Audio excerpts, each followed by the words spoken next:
Hello and welcome to another exciting episode of the Comic Book Chronicles.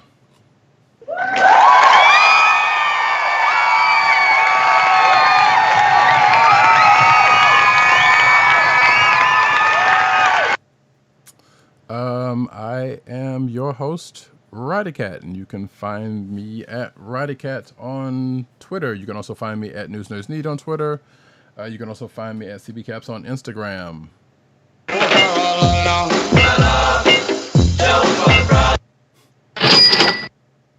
And the sound effects that you have just heard are provided by one Agent_70, our man in Brooklyn, on Twitter and Instagram. What's up, everybody? Where Brooklyn at? Where Brooklyn at? Where Brooklyn at? Not with us. Sorry, I'm looking at some stuff on that I probably should not worry about at this very moment. But not with us tonight is our PCN_Dirt on Twitter, PopCultureNet on Twitter, PopCultureNetwork.com, and all those umbrella sites therein. Also, the Vine Alternative Byte, BYTE, under comic reviews, no vowels. And also not with us tonight is the Osiris that is ish. One, Tim, DOGG98 on Twitter, TheClick Nation on Twitter, theclicknation.com. Also, CB Cron on Twitter, that is the Comic Book Chronicles Twitter account. Also, last but not least, Comic Book Resources, where he's over there writing his face off. You can find this here program on the Coastal Leather Podcast Network, that's CSPN.us. Do it today. You can also find this on your podcast perusal place of choice, whether it be Google Play, Apple iTunes, aka Apple Podcasts, Spotify, and the Coastal Leather Podcast Network's SoundCloud page. Folks, we got another treat for you tonight. Some would say a banger. We don't know. We didn't necessarily... Well, we talked about this a little bit before, but we didn't necessarily get into it, so I'm glad we kind of saved it for this. Tonight, after the news, we are going to be getting into DC Comics' 2009 comic book event, Blackest Night.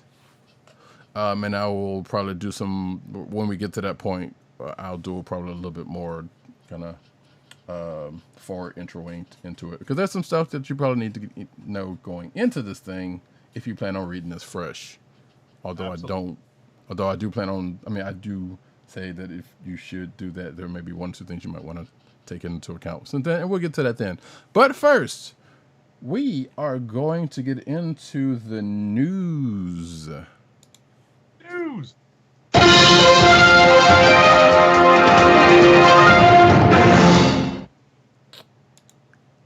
Haha. And as we do every week about this time, we are going to start off with the cinematic news. First up, New Mutants still slated for theatrical release, according to a report.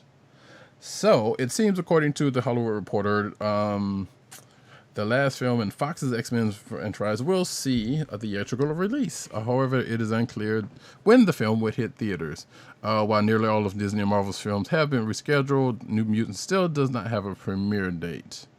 The long story short is it is rumored to possibly be...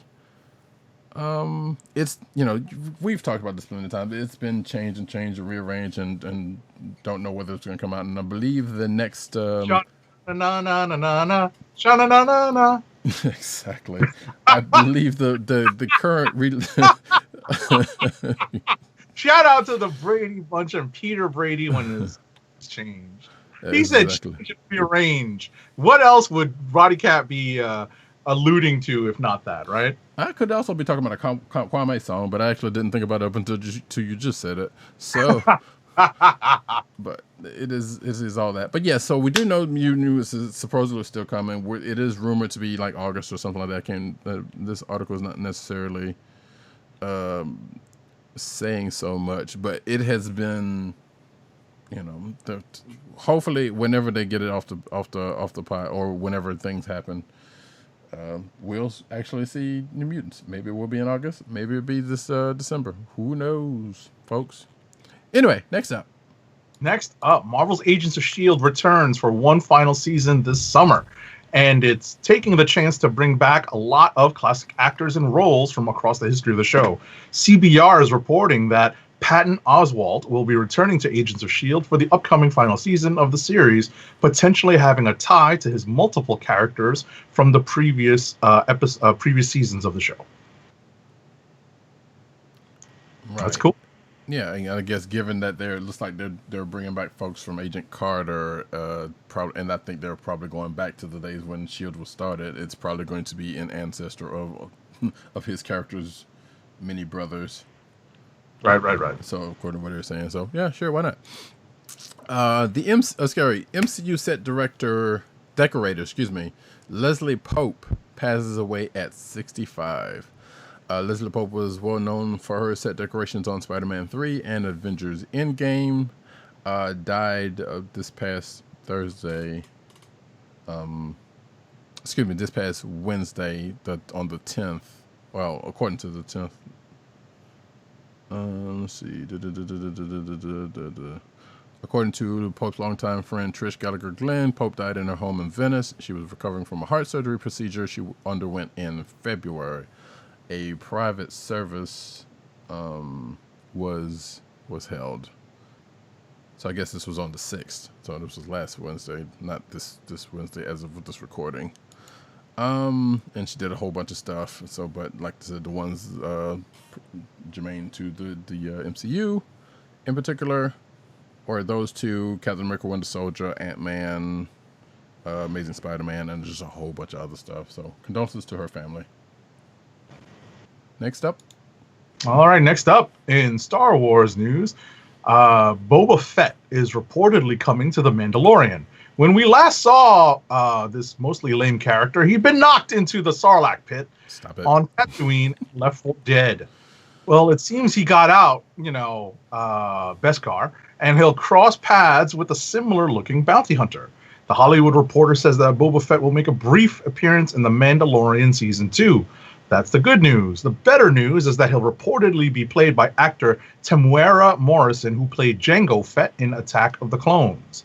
Jango Fett was the basis for the soldiers of the Clone Army, of which his son, Boba Fett was one. So Morrison is exactly what Boba Fett would look like in Star Wars canon. Producers Dave Filoni and Jon Favreau literally couldn't have cast the role better, even if the character never takes off his helmet. Sure. Also he's a little older now, so I would imagine it would work out one way or the other. Right. Next up on Star Wars news, how Star Wars quietly killed the prequel bounty hunter Aurra Sing. So the only reason why I put this in here is because I have been doing, as folks may know, my rewatch of Clone Wars, and this character of Aurra Sing, who has also been in the extended universe, that is not canon anymore, that not particularly canon anymore, has shown up various times, and if you're watching in a certain order, well, if you're watching in the order that Disney Plus has it in, you'll kind of wonder why she's strangely silent in this one thing, but she's awfully talkative in these other episodes that come before this. But that's a whole nother thing. But regardless, this article goes into the fact that, hey, guess what? Yeah, not only she's been in there, but she was also in Phantom Menace, but she also got quietly, which I vaguely remember this. She got pretty much killed off just willy-nilly in Solo, which is the long story short for this article. And she was, as she has been portrayed in Clone Wars and whatever else, like she was a pretty formidable bounty hunter, only to get killed by getting pushed off of a high ledge in Solo. So that's yeah. Spoiler alerts for Solo, I guess. I don't know, but whatever. If you may not have paid attention to that part when it was mentioned by Beckett, but it is what it is. But yeah, that's bad. Next up. All right, so more Star Wars stuff. Kathleen Kennedy has explained why George Lucas made the prequels. So, discussing the prequel years during the second episode of Disney Gallery, The Mandalorian. I don't know if you watched this yet. No, not yet. Okay, so mild spoilers then. Um, Kathleen Kennedy explained how Lucas couldn't shake the lure of the Force.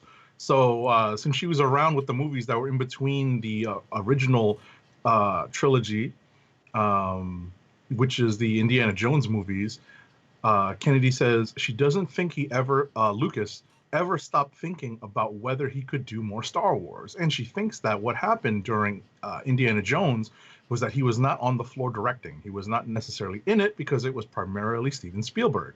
So, with someone like George Lucas and anyone who's a filmmaker, they get antsy after a while at not being able to be on that floor, telling stories, making movies, and his love of pushing the technology, obviously, was part of doing Indiana Jones, but it wasn't like Star Wars. And she thinks that each time they would push the technology in making the Indiana Jones movies, Lucas would get the bug to start thinking about what that might mean for Star Wars.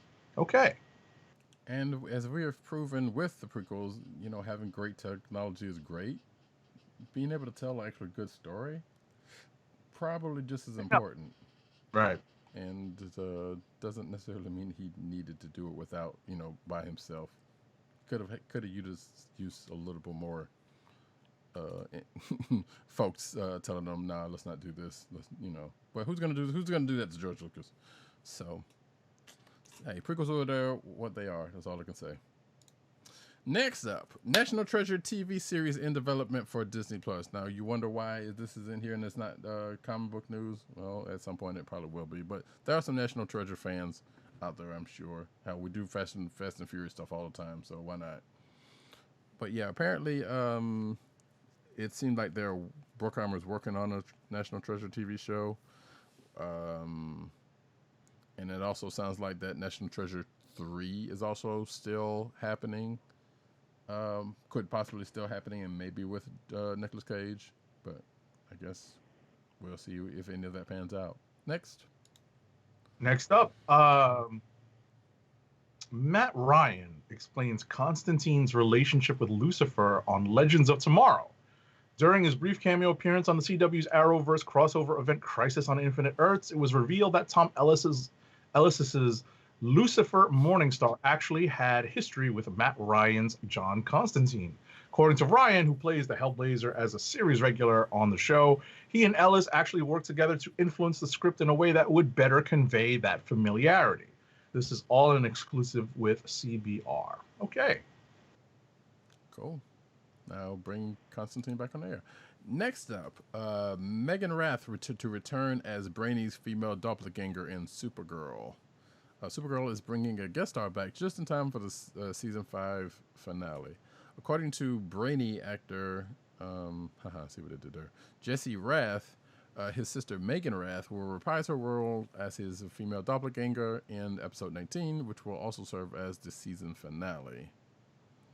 So, cool. I didn't know they put Brainy, aka probably Brainiac, on the show. Next up, the CW is picking up DC Universe's Swamp Thing rights. So the Swamp Thing will find new life on the CW.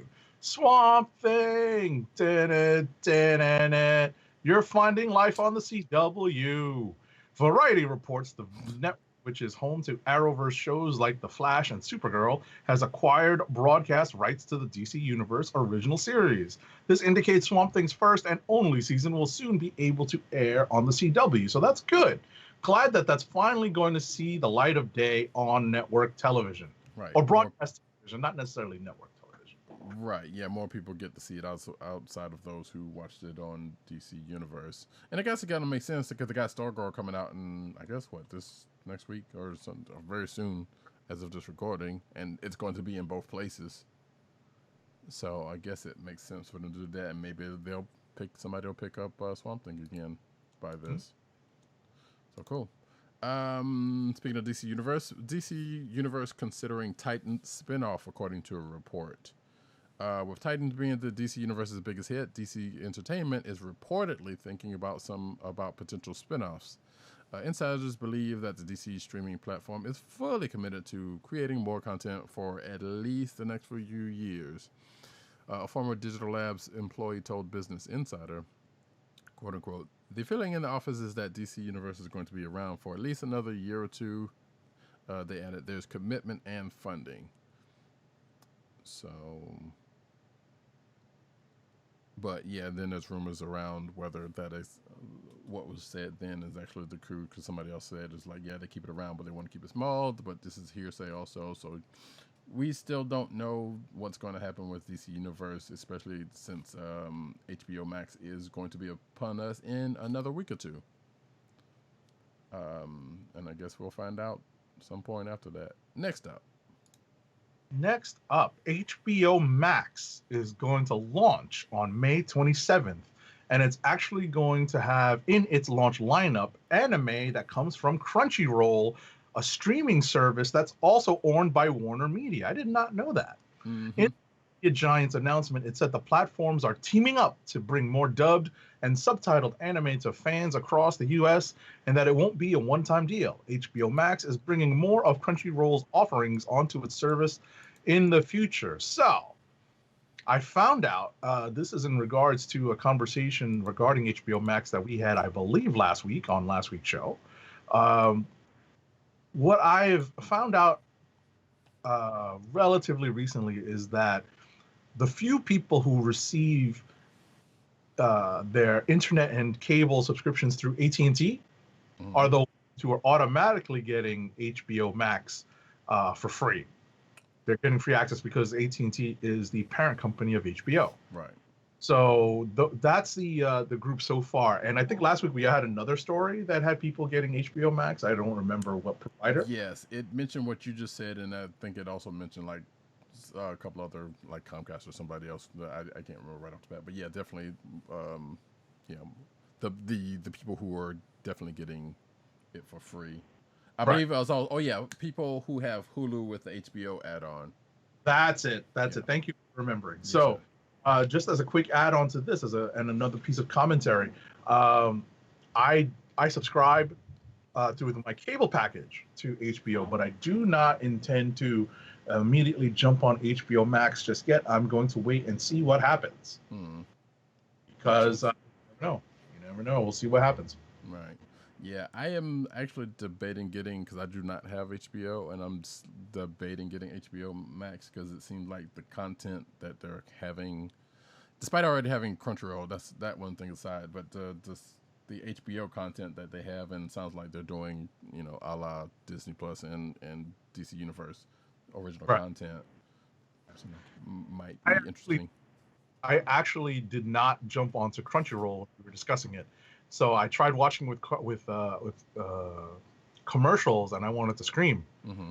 Well, we'll see what happens when HBO Max launches. Yeah. I mean, it's not. Oh man, I'm not even going to get on this rant, but Hulu has gotten terrible. That's all I'm going to say about that. And if you have Hulu at the base version of it, and you kind of know what I mean. Because it's done some really ridiculous things with the content that it has.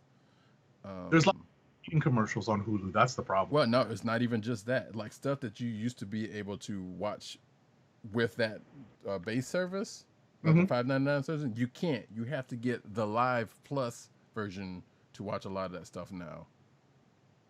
So that means you have to upgrade it from what you have to see the stuff that you used to be able to see in the first place. Wow. Yeah. I haven't used my version of Hulu in a while. So yeah, if it wasn't for the fact that I was looking up something like a few nights ago, which I am going to cancel Hulu. But if it wasn't for the fact that I was looking up something like that, I mean, it was all at least the stuff I had already in my watch list. It was like half of that stuff was just like going like Boondocks and stuff like that. Oh, okay. He's like, you got to upgrade to this for that. I'm like, nope, not doing that for that. And I already have the Boondocks, but that was a side note. But it's like just movies and whole loads of stuff. Anyway, that's a whole nother topic, and Hulu is trash at this point. all the killer sci-fi, fantasy, and superhero stuff we can't wait to watch on HBO Max. So yeah, this is the list from Gizmodo about all of the stuff that is going to be available at or around launch, including a whole bunch of Looney Tunes stuff. Apparently, there's going to be a Muppet late show, or a kind of late show, starring Elmo. Doom Patrol is going to be on there, which we already knew about. There's that new Adventure Time show that we talked about already, and of course, a lot of stuff from DC Universe, like the DC animated stuff, and a couple of original programming stuff like Justice League Dark. I don't know if that's going to be there at launch, but regardless, just a list of stuff. And if you're watching the video, you can see me scrolling through it without necessarily going through a lot of it. But yeah, it's a lot of stuff. So, and I'm sure they're going to add more. So they've been pretty much sweetening the pot with this and that last article. So that could be a thing for folks. Mm-hmm. Granted, it's $15 a month, but if you get into it now, it's like $12 a month if you pay for a year prior to its launching. So that's not a bad deal, I guess. Anyway, this is not a sponsor. We are not being sponsored or anything other than just saying it's a thing. You're right. It's commentary. We're trying to figure out whether or not the way this Gizmodo article puts it, this is entering Disney Plus territory of that we've got to have it. Right. So, and obviously that's their goal. Right. Next up, Alamo Drafthouse offsets closures with an on-demand movie service. So, Alamo Drafthouse isn't exactly rebelling against streaming video while its theaters are closed during the pandemic. In fact, it's joining, the people they can't beat. It's welcoming the concept. The chain has launched a Screen Plus backed Alamo on-demand service that lets you rent or buy movies in keeping with the company's quirky yet reverential approach to cinema. Drafthouse Films' entire catalog is present, of course, alongside campier fare like Australian Ozploitation classics. However, you'll also find more than a few major titles, including the Oscar winner Parasite, which I believe is on Hulu, as well as Lionsgate like Knives Out, soon to come, John Wick 3, and Dirty Dancing. Okay. Yeah, we don't have an Alamo Drafthouse anywhere near me, so I've always wanted to kind of check out one of those spots. I know people who frequent them swear by them. They're good. I've seen a couple things in them. The food, is the draw because you sit there. So. Mm-hmm. So cool, but yeah, they say here it's still a work in progress, so you'll have to watch on the web, and they'll have mobile apps soon. So cool, good for them. Next up, Genndy Tartakovsky, Popeye animated movie is reportedly back in development. So first off, didn't even know this was a thing. Filmmaker Genndy Tartakovsky, apologies, long gestating CG animated Popeye movies reportedly back in development at a new home. Tartakovsky was previously attached to direct Sony Pictures animated feature film version of the classic comic book strip, but exited the project in 2015. IGN has confirmed that Sony Pictures Animation is no longer developing a Popeye animated movie. So, yeah. So apparently it's I guess Tartakovsky didn't want to work with Sony, and I don't know, that's me speculating, and the thing is still on, and I guess that's going to happen. Weird. Next up. All right, Muppet Babies is finally bringing back Scooter and Scooter. So when the Muppet Babies reboot debuted on Disney Junior in 2018, the new show filled its nursery with plenty of familiar faces like Kermit, Piggy, Fozzie, Gonzo, and Animal, along with a new penguin classmate named Summer. Really? But two staples from the original 80s show were missing, Scooter and his twin sister, Skeeter. And before long, headlines began to swirl around the internet demanding justice. The tiny orange-haired twins. So EW, Entertainment Weekly, has an exclusive first look at the return of Scooter and Skeeter. He's going to have his computer, and she's going to flip through the air. They'll be making their I dug deep on that one. Nice. So they'll be making their reboot debut May 22nd. The clip of the upcoming episode has Miss Nanny, voiced by Jenny Slate, introducing the babies to their two new bespectacled peers. I play the piano, and I've got blue hair. Ha! Indeed. So yeah, apparently, And so I just jumped into Scooter and Skeeter's part, and I kept going. you know what? I appreciate it. I appreciate it very much. And a lot of people saw this and was like real hype for it. And I've actually seen like an episode of this particular show. I'm just like, wait, there are some people missing. What's going on here? And Scooter and Skeeter was one of them, or two of them rather. So cool. Your cries have been heard, folks. There you go. And as the article says here, they really do make dreams come true. Shout out to the original Muppet Babies. Anyway, is it streaming anywhere? You know, I don't know. I saw this article and I meant to go look, and I don't know. More than likely, it's probably got on Hulu for God's sake. But I don't know. All right, transitioning to the comic book news. Yes, we are actually. Oh yeah, I saw. Speaking of that transition, I saw Sanford Green said he was binging Spider-Man and His Amazing Friends and was doing some stuff off of there. Some good stuff. You should check out his Twitter account. It's on his Twitter. It's not on Insta. It might be from his Insta, but yeah, he was when I saw it was on Twitter. Take a look. Yeah. But he was also doing some other stuff too. But you know, but yeah. Lego Star Wars: The Skywalker Saga release date announced. So, Lego Star Wars is going to have a brand new game.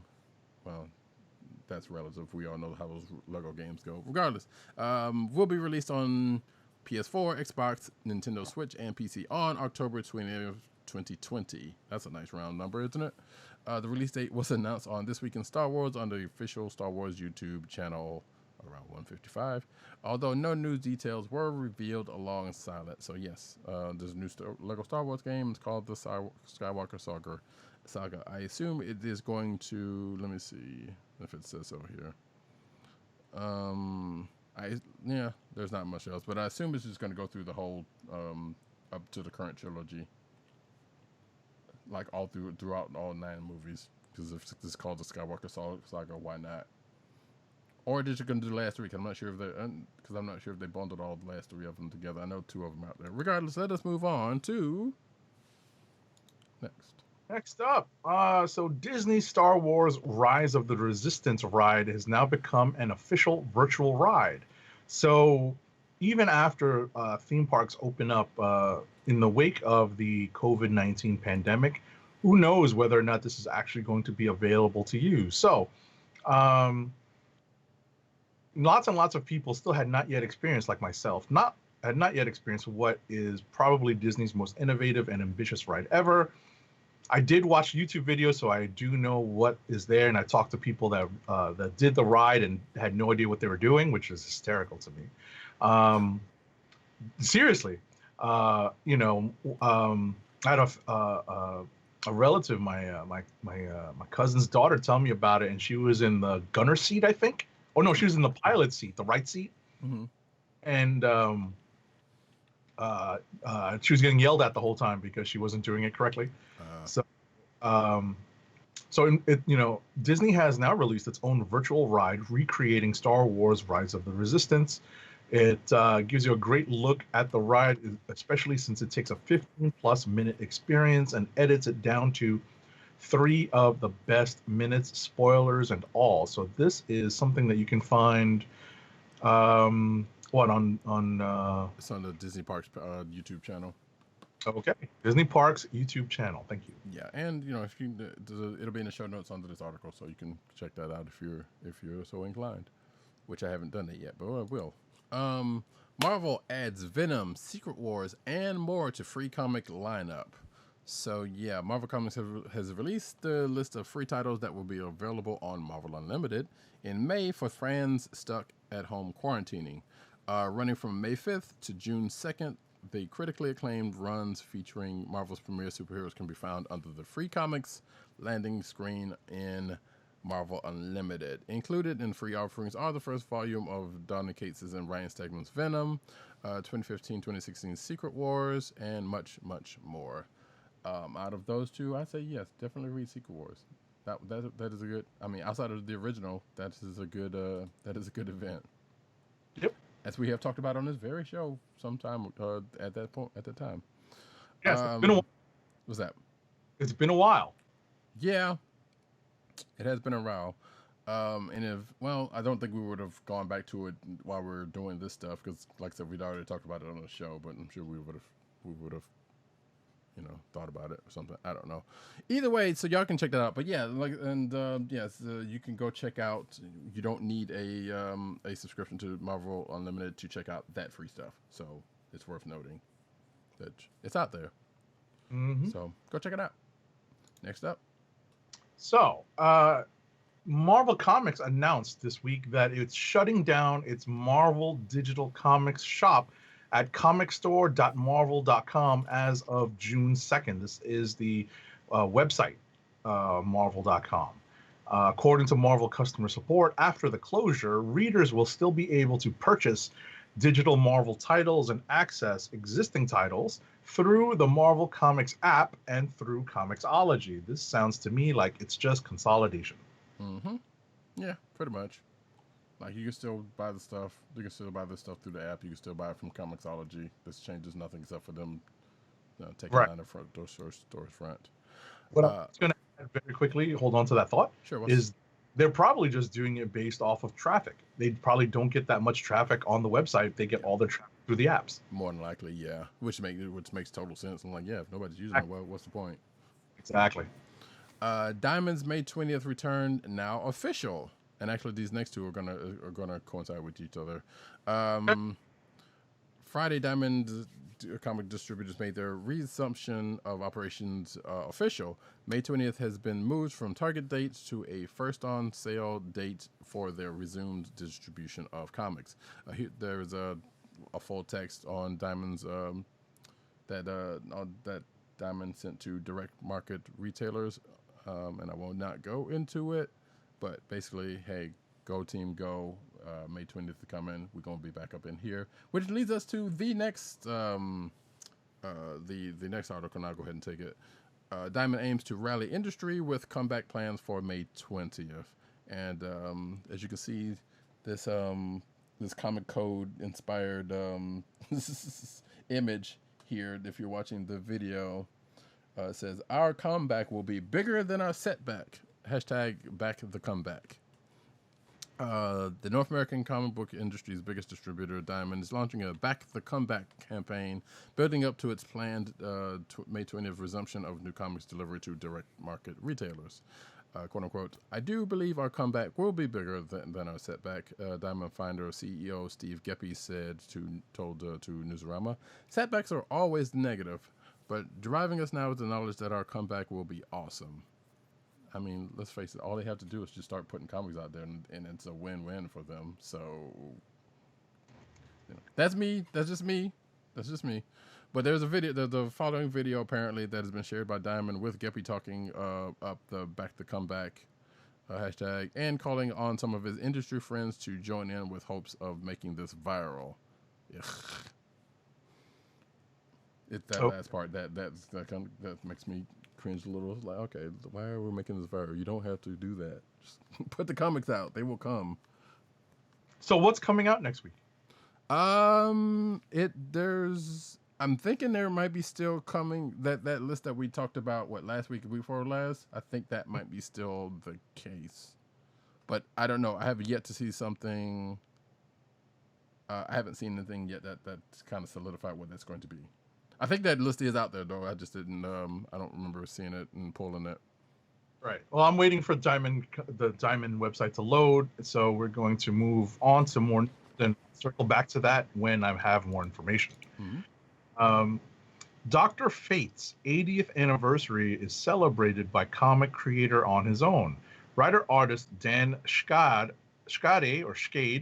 known for his Eisner-nominated webcomic Lavender Jack and his work on The Spirit, has posted a full-length fan comic recreating Dr. Fate's first appearance in May 1940's More Fun Comics number 55, marking Fate's 80th anniversary this month. Okay. Lavender Jack, Lavender Jack, Lavender Jack, Jack. Oh. Anyway, You You just make that up on the spot? Yeah, you know. Just Okay, kinda, just I was about to say. shout out to Oh. Samurai Jack. Anyway, moving on. All right, Jack. Exactly. Three Jokers. This is from the Batman corner of the DC universe. Three Jokers lands new August release date. The Batman, Three Jokers Black Label series has a new August date, and that date is Tuesday, August 25th. The series was previously scheduled to make its debut on June 17th, with the date needing to be changed following the comic industry stopping production due to the ongoing COVID-19 pandemic.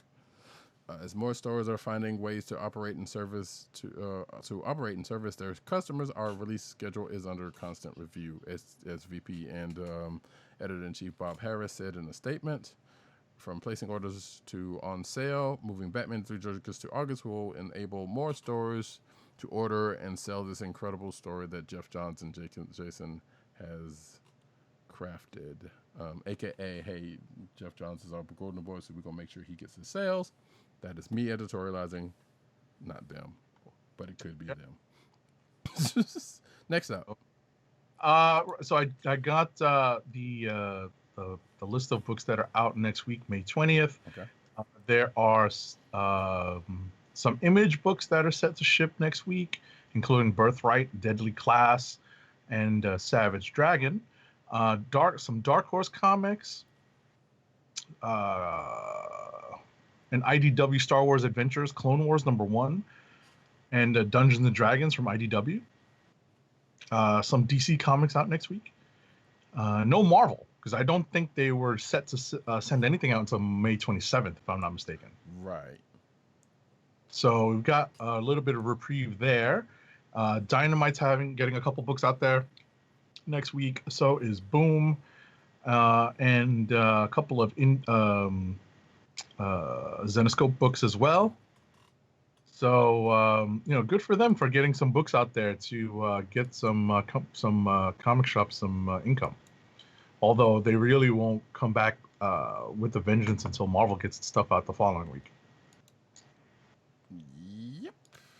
All right, next up, Free Spanish Superman comic honors essential workers. ECC Ediciones, the publisher behind the country of Spain's translated DC Comics titles, has released a free digital comic starring Superman that celebrates the essential workers currently on the front lines of the ongoing COVID-19 pandemic. It's written and illustrated by Spanish comic book creator David Rubin.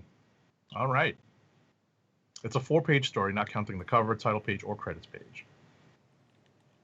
Yep, and you can let me butcher my French-taking self, butchering title of the story. It says, El superpoder más importante, una historia de Superman, Crypto y tu vecina, which translates to the most important superpower, a story of Superman, Crypto, and your neighbor. Okay.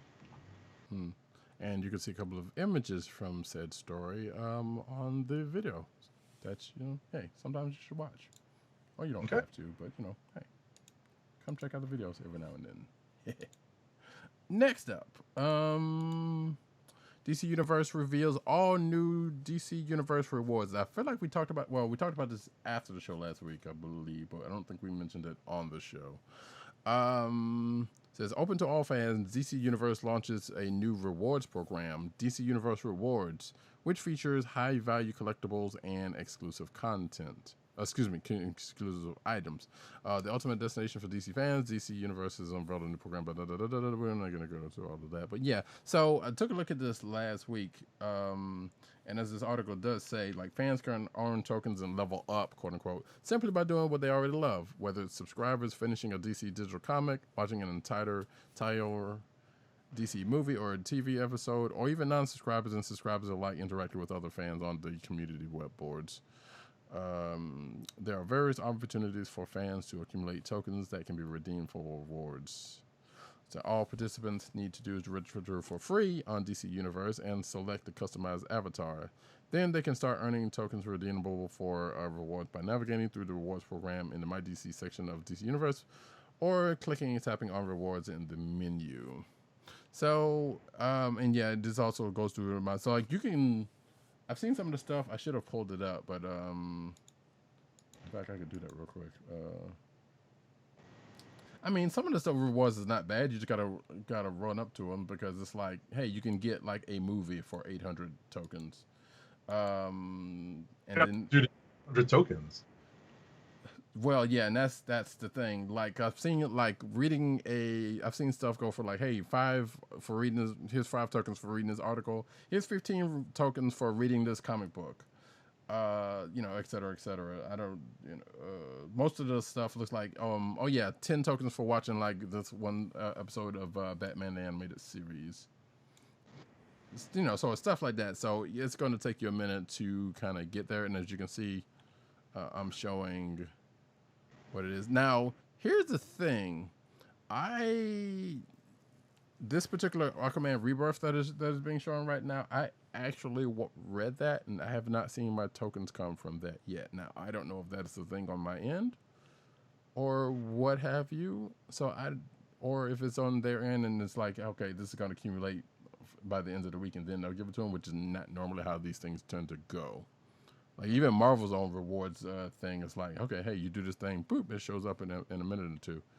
And as far as I know, and I don't have anything blocking anything from happening with that. So I don't know. Like I said, I'm not saying that it couldn't be on my end, because it could, but I haven't seen the points that I knew I had gotten. And it doesn't appear like it's one of the things like, okay, you can just open it up and then get the points. Like, it doesn't seem like that. You kind of have to run through it. And it doesn't look like if you just, like, scroll through it real fast, it's going to work. Because I'll also try that out. Science, folks. So, but hey, if you're interested, go check it out. And actually, let's see. We'll go to this thing, to redemption side. And you can see, you can get this, for 1K token, 1,000 tokens, you can get this Batgirl statue. You can redeem a movie from Movies Anywhere if it's a DC movie. You can get actually 30 days of DC Universe for 400 tokens. So that is, so if you're kind of, if you're into it like that, you can kind of get up to that point and get your 30 days and keep doing that. And possibly not pay for DC Universe. Right. If you keep up with it. But, wallpapers and other stuff and T-shirts and all kind of things that you could potentially get. And obviously some of it is like, hey, shop this short and get some tokens. So anyway, that is the thing that's out there if you're so inclined. We will move on to... All right, next up, the COVID-19 pandemic does not seem to have changed the composition of the top 20 adult graphic novels in the book channel based on NPD BookScan data for April. That's April 5th through May 2nd, 2020, provided to ICV2. As in March, the top seller is Nathan Pyle's Strange Planet, which is based on his online comic. In March, 15 of the top 20 were manga. In April, it's 14. Watchmen's on both lists. Snug, a collection of comics about dating your best friend, is also on both lists. Okay. Yeah. So, hey, guess what? People are inside reading manga, especially the more the more popular ones are getting read and bought. So there you go. I know Agent 70 is going to get his manga and anime on any day now. Sometime soon. I think I'll keep messing with him about that. Anyway, next up, Scout Comics to release Tom Lintern's Mullet Cop. Using and I'm not sure what this is about. Oh, here's real. Fred is a mall cop, but after a near-death experience, he's going undercover as the manager of an all-you-can-eat buffet with the help of his 2 co-workers and a supercomputer microwave called MIT. Mall introduced 2000. Shout out to Knight Rider. Fred takes on gangs and corporate thugs in an episodic series of adventures. So, yeah, that's the thing. Excuse me. You can see the image from said book. If that is something of your interest, then go for it. Next. Boom Studios announced it has acquired the comic book and graphic novel publishing license to the New York Times bestselling Dune House Atreides, a prequel novel to the groundbreaking series by Frank Herbert, that is widely considered to be an unparalleled achievement in storytelling. This fall, Boom Studios will debut the first issue of a 12-issue Dune House Atreides limited series in partnership with Herbert Properties LLC and in full coordination with Abrams Comic Arts, who are publishing in the fall the first of 3 graphic novel adaptations of Herbert's original classic novel, Dune. There's something else I haven't read. I've never read either. I've just seen the movie. But the spice must flow. Haven't done that. What, the movie? Yep, haven't watched it. Or actually, another thing about it, they also did a TV miniseries thing. No comment. There are fans of Dune out there, I know, but I remember when I was in junior high school trying to talk me into it. I was like, no thanks. Yeah, it's kind of a slog. Anywho, new to manga, here are 5 gateway series to get you started. I may or may not have put this in here to poke at agent_70. But Fine. Fine. Not necessarily, but you know. I'm tired again. So yeah, long story short, this is CBR's get into, hey, if you want to get into manga more, not surprisingly, it is the stuff that you could also find on anime, such as One Piece, Slam Dunk, Great Teacher Onizuka, which that's supposedly a classic, Berserk, and Full Metal Alchemist, which I'm also making my way through. And there's also Monster to round out the link. I've heard about that one, but I've not messed with it. I am more of an anime fan than a manga fan, but some of the stuff I actually plan on reading, or at least a couple of these I plan on reading at some point, although One Piece is long. So I don't know if I'm going to do that one, because it's like 500 volumes of books. Whatever it is. But if you are so inclined and if you were trying to get into manga, you should check out this article. Next up. I will have it at the ready. Interesting stuff. Okay. Finally. As we shut ourselves inside and try to find things to do, many have turned to the world of tabletop gaming to find comfort and distraction and something to do that scratches that social itch in the era of social distancing. But if you're looking to pick up another board game or 6, you might as well justify it to yourself by saying you're getting them as art pieces. So here's a list of 13 sci-fi and fantasy board games that are as gorgeous to behold as they are fun to play. This is an article on Gizmodo.com. Cool, and that, folks, ends the news section. Before we get into the topic of the night, an ad read, please, sir. Oh, where did my ad reads go? Oh, I know where they are. I've got them on another window. One moment, folks. One moment. I will tell you that my first ad read of the night is for Wink, because it's time to get tipsy. It's your personalized wine club. Wink is a world of wine delivered right to your door. From Rosé to Cabernet to Torrontés, Wink has over 100 styles of wine to discover. Have you ever tried an orange wine? Wink connects you to a world of exclusive wines tailored to your tastes and delivered directly to your door. Wink delivers 4 bottles of wine to you every month with free shipping. You can pick your own bottles or let Wink choose and match to your taste. It doesn't cost a thing to become a member, and you can skip or cancel anytime. And now the listeners of the Comic Book Chronicles can enjoy an exclusive discount of $20 off your first order. To place your first order with $20 off and to help keep our show free for you, go to our network website at cspn.us/WINC. That's cspn.us/WINC. Wink Wines through CSPN. Do it today. All right. Roddykat is on mute. And now, folks, we will get into the topic of the night. And that is, as I said at the top of the show, DC Comics' 2009 series, comic event, Blackest Night, written by Geoff Johns. Majority of the artwork is done by Reis and a few other folks. I am going to say right here off the bat, I do know that there is a known Comicsgate asshole that has had something to do with this series. It may be one of the minis. We're just sticking to the core stuff, that Mm-hmm. being Blackest Night 0 through 8. That I do not believe this person has anything to do with, Oh, he was because the Green Lantern books for a while. yes, he was. So there is that going into that. But also, there is some stuff that probably need to know going into it as we start talking about it right now. Um, so I, unbeknownst to Agent 70, did a little reading of some stuff prior um, to going into the core books, because that's just how I roll sometimes.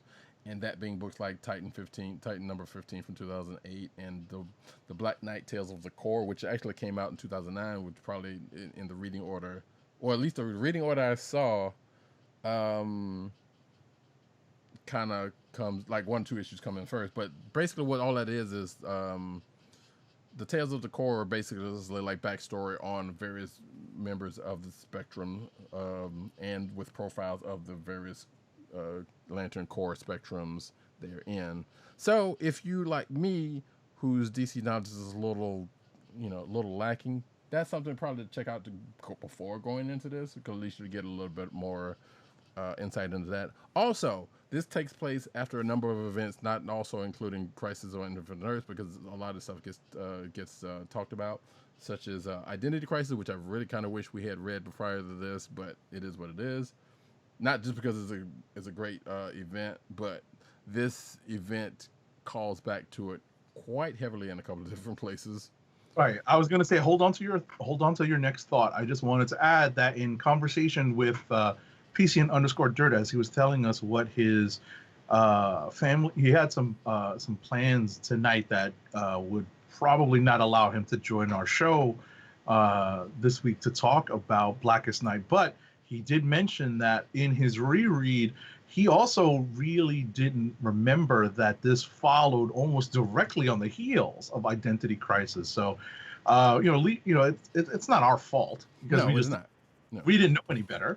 But ultimately, it might be worth it to circle back and read Identity Crisis as well, just for our own benefit. I don't know if we want to go back in time and do it next week. We will see. We will leave that up. We will leave that up for next week. So. Right. Well, see, I did know that Identity Crisis before this, but I did not, Not because I had not read this. Yeah, Right. but I did not have not read this, so I did not know it played into this as much Exactly. as it does. Exactly. What I was going to say is you didn't realize how interrelated they were. I got you. But we whether we get back around to Identity Crisis, who knows? Because we did definitely had that on the list, that virtual list that we had to read stuff. But other things to know real quick is that, so this also comes after Barry Allen recently coming back from the dead, because as we talked about in Crisis on Infinite Earths, he died then. Mm-hmm. But this is him just coming back, so therefore he's not really knowing what's going on in the world. But he finds that out during the course of this, or at least early on. Batman's dead. A whole bunch of people are dead. I'll just go ahead and say that right now. Like Martian Manhunter, Batman, Bruce Wayne, Dick Grayson took over for him as Batman. Right. Aquaman's dead. I think Wonder Woman had that. No, wait, did she had? I think she died, but she came back or something like that. I don't remember. Yeah, she had died at this point, because that comes up later. Bunch of people had died, and a couple of them have come back. Like Ted Cord died. Well, Ted Cord died. The Dibneys died because Sue Dibney died in the Identity Crisis. Spoiler alert. Ralph Dibney, I believe, died in 52. Something like that. I know because that was after that when he died. Regardless, so a bunch of people.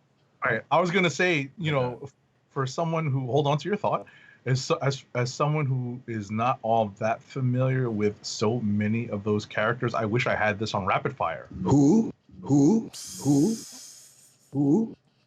Yeah, there's some names that get brought up here that I didn't even know about. And like, granted, I'm not saying my DC. Oh yeah, Green Arrow had also died at some point, but he had come back. Right, but that was like Parallax time. That I sort of remember. That was like a while before this, I think. Right, and also and that comes up because Hal Jordan also died, and as Parallax and has come back since. So Right. basically, a lot of stuff had happened since Crisis on Infinite Reverse that take time to. Ronnie Raven also, who comes up prominently in here, which later on when we get to the end of this is kind of brings up a point that I didn't too much care about in this event, but that's a whole nother story when we get to that. Well, it's just another quick add-on point. What Roddykat was mentioning is a lot of real time passing between the publication of Crisis on Infinite Earths and Blackest Night, and in the interim, like 30 plus years. A lot of craziness happened in the DC continuity. A lot of deaths and resurrections came and went during this interim time, and it's actually addressed herein in the story. Yes. So I say all that to say this. Because of all that, it'll be a little easier to get lost if you've not been keeping up with DC history in between that time. But also, they kind of do. They try to catch you up a little bit by saying, "Hey, this stuff has happened." Blah blah blah. So there is that going into this. That being said, let us go ahead and get into it. But I think the only other thing I was going to say was that. Well, what I was going to say is, what we could do is, are you on this summary article of the Blackest Night event that was published by our sometimes friends over at CBR? I do have it up, but right. No, I don't have it up. I think just the other one that you sent me. Right. It's a complete guide. Yes. Right. So I don't know why I'm getting the spinning pinwheel all of a sudden on my MacBook, but you can go through this, and there's a couple of paragraphs that we can kind of skim through that describe what exactly happened to what exactly happened in those lead-up issues. Because we're talking about Geoff Johns' run on Green Lantern had begun to introduce new Lantern Corps, each representing a different color within the visible spectrum and powered by a different emotion. So you have the Green Lantern Corps, and this is important because this is what helps us understand what goes into Blackest Night. I didn't read these. Roddykat said that he just read a few of them. Well, to hold that for 1 second, because the only ones I actually read was Titans number 15, which basically talks about one part with Aquaman, his death and that stuff, and Green Lantern 43. Right. So right. I just wanted to. There's a section of this article that talks about the important tie-ins and the lead-up. Mm-hmm. So, like I said, I'm getting the pinwheel, but here I can talk about that part. I think if it's the part I'm thinking you're talking about. It's at the beginning of it's like towards the beginning of the article. Right. About the Sinestro Corps War, like before that, and like kind of explaining how we get to the beginning of the Blackest Night event, because there is a lead up, and while we are going to focus on the limited series, as Roddykat said, there are some things that are probably high points to hit and cover when you're coming into this event. Mm-hmm. If you are so inclined, because basically it does get touched on, but you might get a little lost by that. Yeah, there's definitely says like Green Lantern 38 to 42 were significant lead-in issues, and Green Lantern's Corps 29 to 38 also lead into it, et cetera, et cetera. Mm-hmm. So, and you can see the article that we're referencing if you're watching the video right now. As I switch back over to us. So let us get into it with the fact that, and I'm going off of DC. Well, I'm kind of going off my notes and going off the DC fandom page, because Titans basically number 15 is the backstory of Tempest, because he kind of plays a sort of a part in a little bit. They mentioned Chula's death on Crisis of Infinite Earths and the loss of Dolphin and his son. Time out. Hold on to that thought. Okay, sure. What I think we maybe glossed over is that this is also coming on the heels of Final Crisis. Yes, it does. That article that you brought up does absolutely mentions that. Right, and this is where the triumphant resurrection of Barry Allen happened, but both Martian Manhunter and Batman were apparently killed. The by Darkseid's Omega beams. That I sort of remember. So that is where we find ourselves at the beginning of Blackest Night. Right, and see, no, and me, yeah, seeing that, I was like, okay, I remember hearing about Batman dying and Manhunter dying, but I wasn't quite sure yet because I'd never read Final Crisis. Right. So yeah, those are significant also because of these people are dead as of this. So to continue with that, the long story short on Titans 15, we get a lot. We basically talk about Tempest and his going to his backstory and talk about the deaths that are around here. Aquaman being dead and Tempest assuming the throne of Atlantis, I believe. Then we cut to Green Lantern 43, where there's talk of we basically actually going back to Crisis of Infinite Earths on this one, sort of, because we go back to the Guardians of Oa, who talk about, who we go back to the making of the Manhunters, their abandoning emotions, the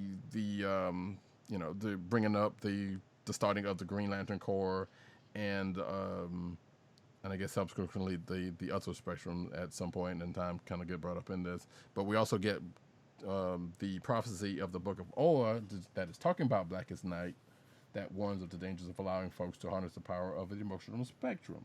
Then we get introduced to William Hand, a.k.a. Black Hand, and we get his whole backstory. He's the son of a mortician. He has this fixation with death. He may or may not be necrophiliac. We don't go into all of that, but it's definitely hinted at. Yes. Apparently he had a run with the Green Lantern Corps and Atrocitus pre Red Lantern, aka Hal Jordan. Well, excuse me, yeah.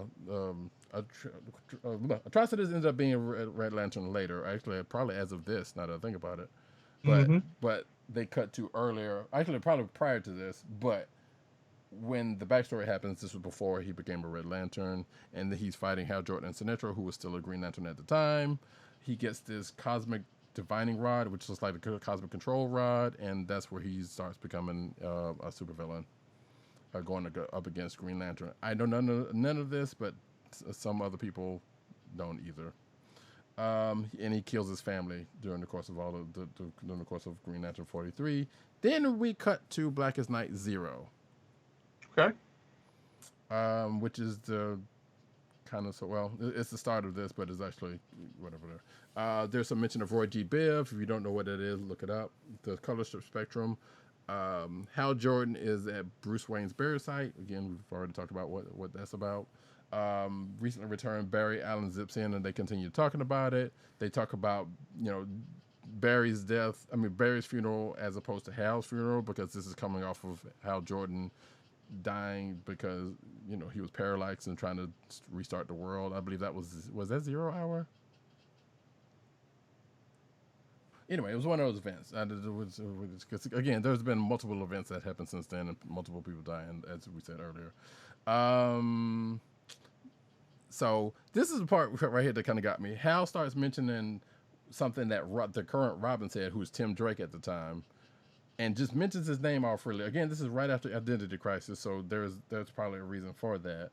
But Dick Grayson is Batman, and Tim Drake is the new Robin, and he just tells Barry like, "Oh yeah, the new Robin told me it's Tim Drake." Oh right, like so I didn't know they were. There was a lot of that kind of happens in the course of this event. Like people are really free with their quote unquote secret identity names, but then I guess after Identity Crisis or wherever else, people pretty much just know each other's identity. Or willy-nilly. But yeah, so you see a shadowy figure following them out as they go somewhere. Then we see people at Bruce Wayne's, Sue Dibney's, Ronald Raven's tombstones. We see a whole bunch of people at other people's tombstones because of just how this work out. But there's also something that's going to come up in issue 1 that kind of plays off of this. So and we also see the Black Lantern Oath getting recited while all of these tombstones are getting shown. But you also see Hawkgirl and Hawkman kind of flying off somewhere. You see then it just ends the issue, And you also see the profiles of the different Lantern Corps, which is, again, as I said earlier, are also in the Tales of the Lantern Corps minis. So if you don't know, much about the Spectrums, you will definitely get, profiles on them and the players of them during the course of this, going into it. So now we cut to Blackest Night #1.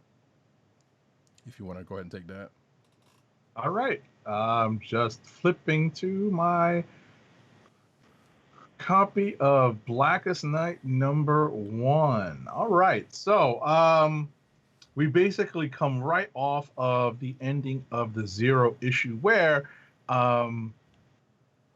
Black Hand, William Hand, has got the skull of Batman. And what you see next is Black Lantern rings are shown emerging from the Black Lantern Central Power Battery and spreading across the universe. And essentially, Black Hand is, taunting Batman's skull by saying he's connected to them all. 24 hours later, there is some stuff happening in Coast City. They're celebrating. The Green Lantern Corps are... And several members of the U.S. Air Force in Coast City take part in the anniversary of Superman's death, which is now a day to honor the dead of the metahuman community. Really? Man, the DC universe is wild. Yeah, so they basically had a superhero Memorial Day. Yeah, that's wild. That is just wild. All right. So after making an appearance and lighting a memorial statue honoring the inhabitants of Coast City before being destroyed by Mongol and was it Hank something? Cyborg Superman? Oh, Hank Henshaw, yeah. Hank Henshaw, thank you. Kyle Rayner leaves to visit the grave of his deceased girlfriend, Jade. Guy Gardner goes to be with his girlfriend, Ice. And John Stewart goes to visit the remains of the planet Janshi. All across the world, superhumans are seen honoring their dead friends and family and vice versa. You get a scene where... Clark, Connor, and Martha Kent visit the grave of Jonathan Kent in Smallville. In Pittsburgh, PA, Jason Rush, Gehenna Hewitt, and Martin Stein visit the grave of Ronnie Raymond.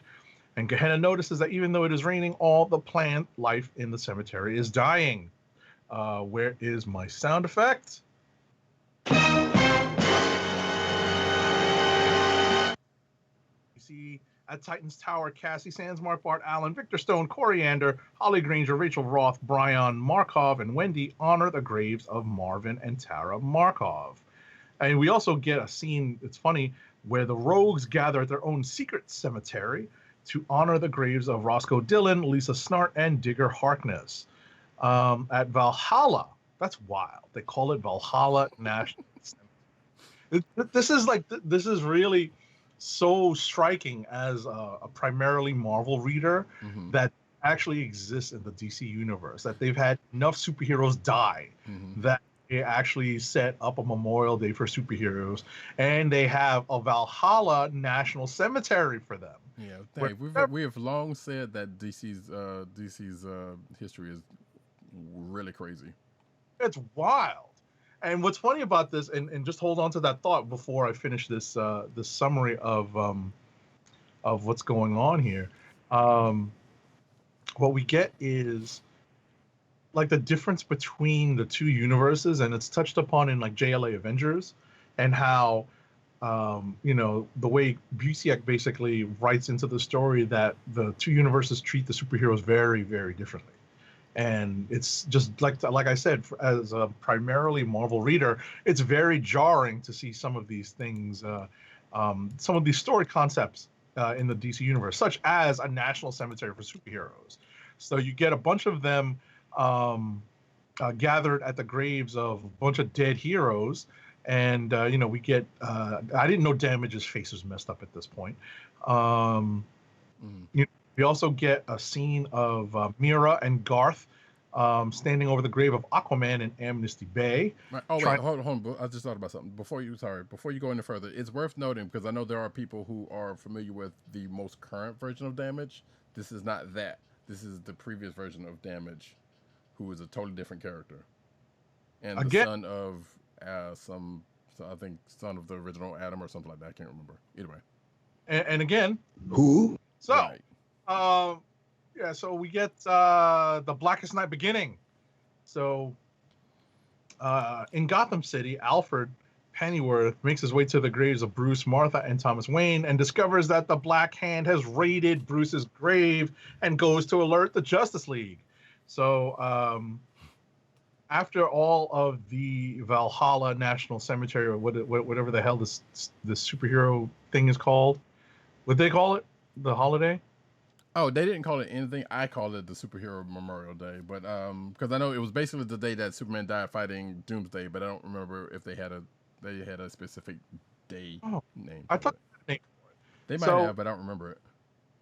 Right. So while they're at while Hal Jordan and Barry Allen Flash are at the Hall of Justice in Washington D.C., where Roddykat is also sitting, Hal shows Barry the vaults beneath the hall, containing the remains of several dead supervillains. Yeah, that's a bad idea. Mm-hmm. Barry asks to know who's died since he was lost to the Speed Force, and Hal creates a construct with his ring that shows all the heroes that have died since the Crisis on Infinite Earths. That's a lot of people. Yes. So we next move to a scene with Hawkman arguing with Ray Palmer Adam over the phone about visiting the grave of Jean Loring, who did some bad stuff in Identity Crisis, apparently. Oh, Carter smashes the phone in anger, but is then calmed down by Hawkgirl. Kendra Saunders. Yes, and we flip back at the Watchtower. Hal and Barry are informed of Bruce's missing skull and race to investigate. We switch over to, we still in issue number 1? Jesus. I believe so. Jesus! All right. Oh wait, let me see. Okay. Yeah, right. You're right. I'm still here. So we move into space where on Oa, the Guardians of the Universe discover that the War of Light had broken out across the universe, which is all those prequel issues that Roddykat was referring to. The Sinestro Corps battle the Star Sapphires on Zamaron, while Mongol leads his recently defeated troops toward the planet Korugar. The Lost Lanterns fight the Red Lantern Corps on Ismalt for Lyra's corpse, and on Odin, the Blue Lantern Corps face off against the Orange Lantern Corps. As it becomes apparent that the Blackest Night has fallen, Scar, one of the Guardians, attacks one of her fellow Guardians and rips his heart out. It's pretty gory. Mm-hmm. Yeah, and that is before we go any further, that is something that is and also a point that happens during the course of this issue, because there's a couple of scenes that are quite graphic. Oh yeah. One of which we'll get to in probably in a while, that I think, if I remember correctly, will just got laid on. It's like, did they really have to go that far with that? I mean, not necessarily it was that bad, but it was like they're just lingering on this a little long. Yeah, anyway. It's pretty wild, and I will note that one thing that PCN_Dirt emphasized when he said that one of the reasons why he liked this story is that at its heart, the story is at least in part a zombie story. So, or at least incorporates several elements from a zombie story, a classic zombie story. So that's and that's one of the things that are right up PCN_Dirt's alley. Back to the story. So, although I can't remember if we read Deceased tonight, which is actually a pretty good zombie type story. But anyway, I was about to say that's the recent one, though, right? Right. Mm-hmm. Right. You were reading it. I know I didn't read it. Yeah, me and I think Tim started reading it too. It was good. Gotcha. All right. So again, back to the story. Scar attacked one of her fellow Guardians and rips his heart out. She then imprisons her fellow Guardians with a black goo that she spits from her mouth. There's a lot of that going on. Well, there's a good bit of that going on, especially with like Red Lanterns. But yeah, and it's also worth noting, I did not know that Guardian was a woman, because they all look alike and they just look like little bald-headed old men. Right. Anyway. So that being said, basically she said, you abandoned emotion eons ago. Your hearts are useless, empty. The darkness cannot feast on your hearts. They need to hunt full ones. So the swarm of black rings descend on Earth, while a single ring spirals off towards Mars. It blasts its way into John Jones's crypt and says, "John Jones of Mars, rise. Rise from your grave." John blasts out of his tomb and heads to Earth, where Hal Jordan and Barry Allen are investigating Bruce Wayne's compromised crypt. So, in Valhalla National Cemetery, the Black Rings swoop down and convert all the dead bodies in the cemetery. Jade escapes her grave and heads towards Oa. Above Oa, Kyle Rayner confesses to Guy Gardner that when he looked into what? Hold on. So some of this we don't necessarily get to, like the stuff with the rings going towards a bunch of people. I think some of this might be also getting taken into consideration from some of the miniseries that were running concurrently. I'm not entirely sure. Right. What I was going to say is I'm going to try to stick to the miniseries, so that's why I have it open in front of me. So we get all right, at the Stone Chat Mansion. Hawkgirl is taken by surprise and killed by Black Lantern Sue Dibney. That's so crazy. It's so crazy. Hawkman, aware of the threat, holds out a little longer, but is also eventually killed by Black Lantern Ralph Dibney. The two Black Lanterns rip out the heroes' hearts. The Black Lantern rings they're wearing register 0.02% charged and 0.01% charge for each heart gathered. Black Hand appears, holding Bruce Wayne's skull. Two rings float out of it, commanding Hawkman and Hawkgirl to rise as Black Lanterns. Meanwhile, the Martian Manhunter descends upon Hal Jordan and Barry Allen. Their fight eventually leads them to a fire station in Gotham City. Keep flipping. So we are in Blackest Night #2 at this point. We have just gotten to the end of issue #1 with the Hawks joining the Black Lantern Corps. Mm-hmm. All right, you got #2. So yeah, we go into basically at the beginning of 2, we see the Atom still trying to talk to Hawkman and the newly zombified Hawkman basically tells him, yeah, come on over, and he apparently goes to do that. Meanwhile, Hal Jordan and Barry's fight goes to Gotham, where we see Commissioner Gordon and Oracle sitting on top of the building with the bat signal. We see how Jordan crushes into it. Then cuts to Aquaman coming back from the grave and attacking Tempest and Mera. Folks, it gets crazy. Then in the midst of this, we start seeing a whole bunch of people start rising in the midst of this, such as Hawk from Hawk and Dove. They try go out. Right. Yeah. I was going not Dove. Yes, because for some strange reason the Black Ring tries to go to Dove and it doesn't work, which we find out comes into play. We still don't get a reason for ever, but we also see Deadman, aka Boston Brand, just cowering because he wants to stay dead, and he's already dead, so he gets a ring. Right. Just put a hold on your thought for a second while I add in that Dove, Don Hall, he's supposed to be a pacifist, so now he's dead. So I guess there's no fight left for the pacifist, so he is at peace. Mm-hmm. So what the Black Rings are saying is Don Hall of Earth at peace. Because he's not rising, he's at peace. Right. He's not going to get up, he's got nothing to be mad at. So that's why he's not. But it also still plays into something later on that we'll come across. Let's say Amnesty Bay, Martha Garrett, we already talked about that. In the Himalayas, Dead Man, we talked about that. He is pulled to his grave in Gotham City and witnesses the Black Rings possess his corpse. He attempts to jump into it, but is forced out again. Then he flees to find help from Dick Grayson. Let me see. Yeah, we cut back to Mera and Tempest being attacked. Aquaman calls upon the sharks to start eating folks up. They actually have that sound effect in there, which is kind of funny. And Aquaman is trying to get Mera to be his queen, his dead queen. Meanwhile, like I said, we see a bunch of magic folk at the grave of Boston Brand, such as Zatanna, Phantom Stranger, Blue Devil, and is that the Spectrum? Still Spectre? Sure. Yeah. And I believe that is not Jim Corrigan, that is Crispus Allen. If that makes a difference to anybody, I still don't know who this character is, regardless. Um, guess who shows up and actually is considering crying again? Pariah rises from the dead, folks. We thought. I'm so glad we did Crisis before we read this. Because I would have been like, rapid fire again. Who? Yeah. So here's the thing that this event. Well, I'll get into it later because there's like they show up a bunch of people and they never get talked about again. And Pariah is one of them. So anyway, they're literally making these appearances because they died in the time between Crisis on Infinite Earths and Blackest Night.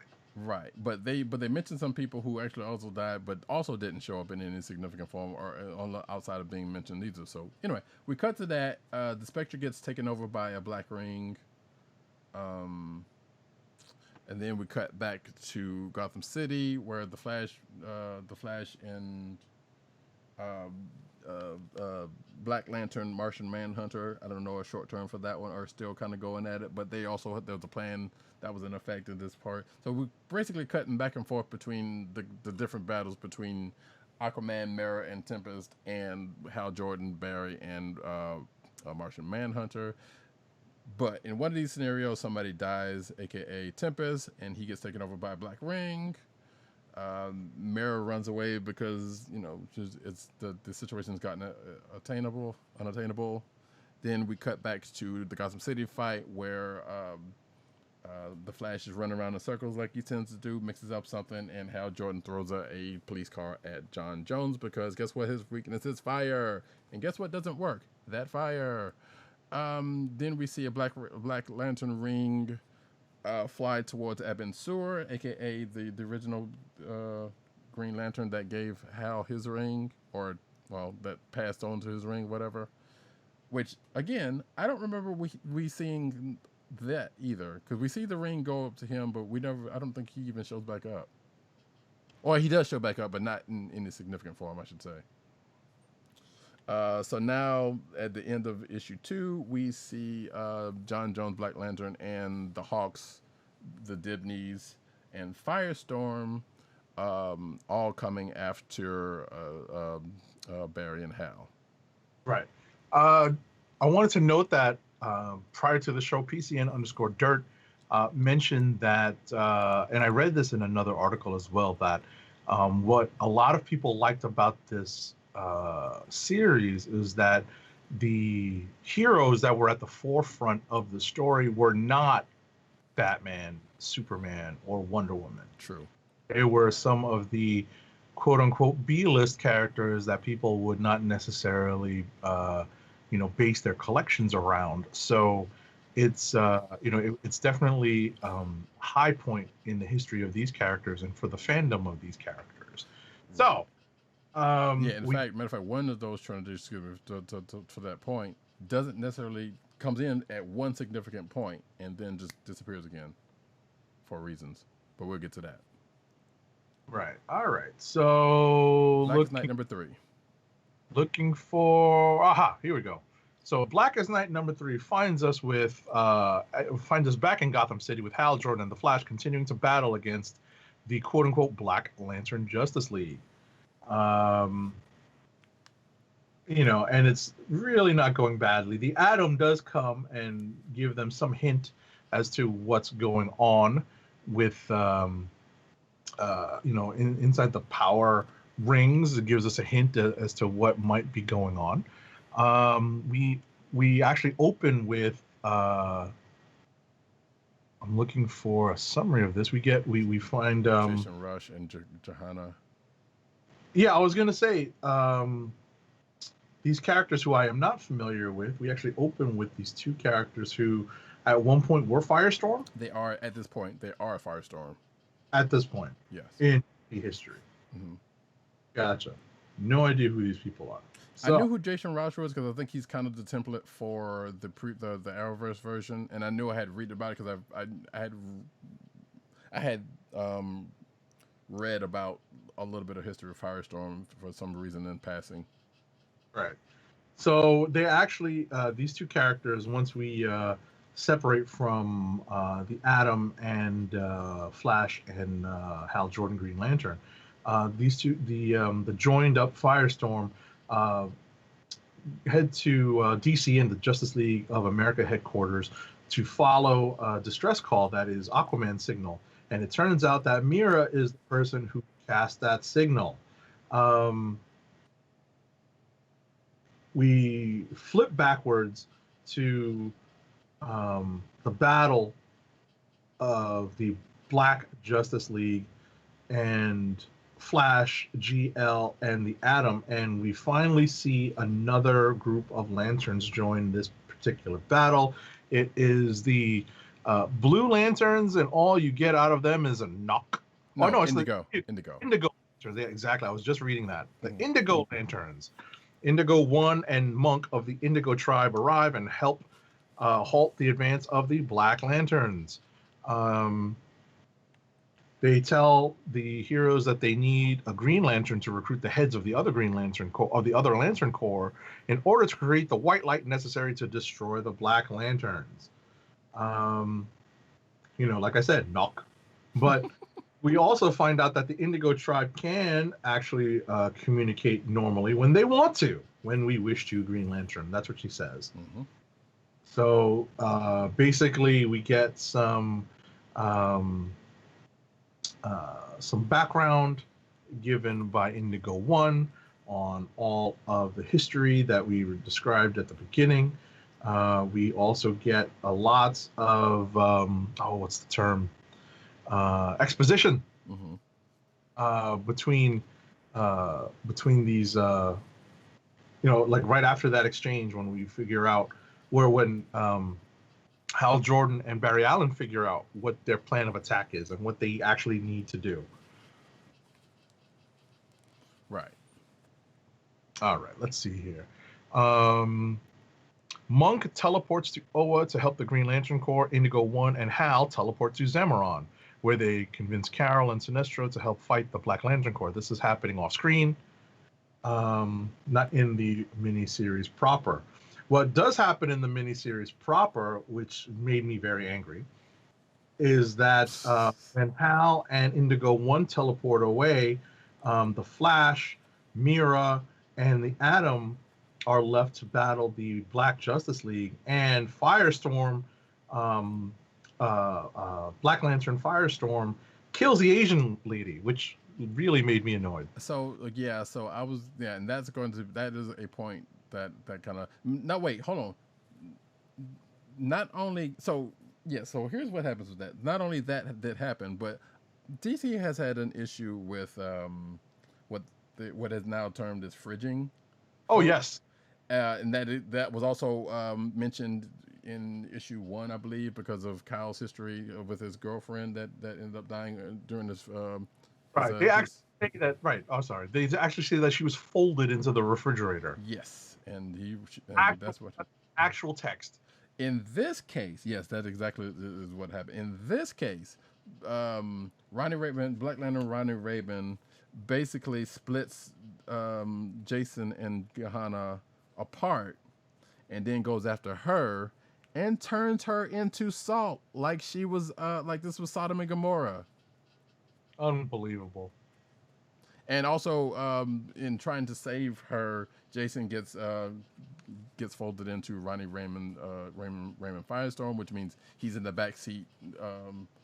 He's the man in the chair in the brain of Ronnie Raymond, which is how this ended up happening, because Ronnie was getting the Black Lantern Ronnie Raymond was getting this info out of his head, because apparently he couldn't do it by himself, because that's why he always needed the professor for higher powered stuff. But the whole Firestorm is whole weird anyway. So yeah. Right. So she gets killed as Jason professes his love finally, because they had to talk about it before and he wasn't doing it, and turns her into salt and kills her. Yeah, I was about to say the issue ends with Firestorm bringing in or kind of allowing Black Lantern rings to come and reanimate the remains of the villains in basically the crypt underneath the Justice League of America headquarters, and that's where we end issue number 2. Mm-hmm.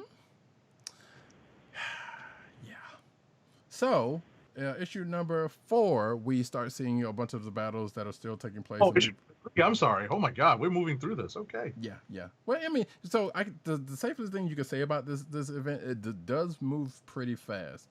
That Yes. might be part of a problem, but it is pretty swift, even with all of the, the exposition or whatever goes on into it. So yeah, so we move into issue number 4.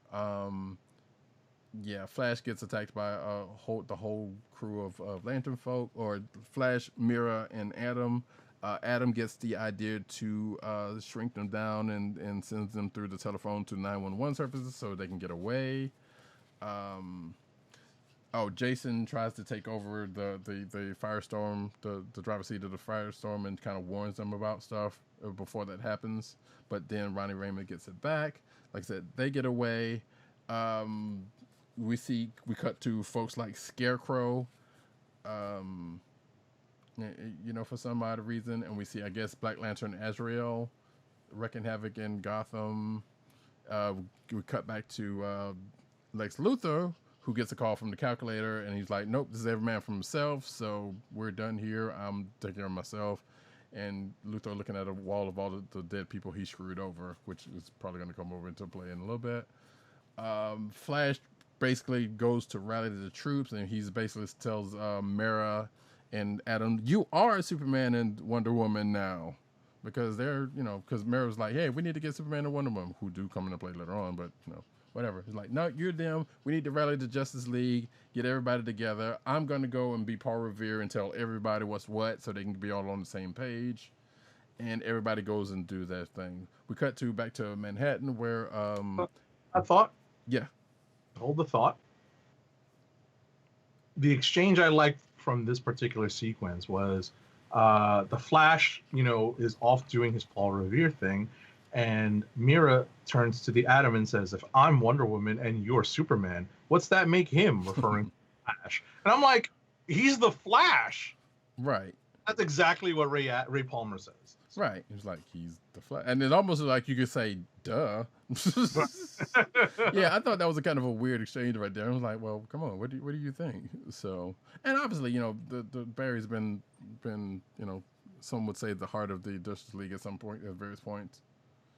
So, I mean, there are the people actually that think they said John Jones was that's beside the point, but whatever. So we continue on to going back to the battle in Manhattan, where the Atom and Mira wrecks one of Mr. Terrific's T-Spears, because they were like, well, yeah, I'm going to call Mr. Terrific so we can go get his help to find Alan Scott, because he's a light user, even though it's not in the same way as Green Lantern does. So that happens. We see Wonder Woman, and we see the Flash pretty much alerting everybody he can by running at them real fast and just talking. And, folks get the message of what's going on and gets everybody up to date. Alan Scott's found. He kind of does his thing with his ring.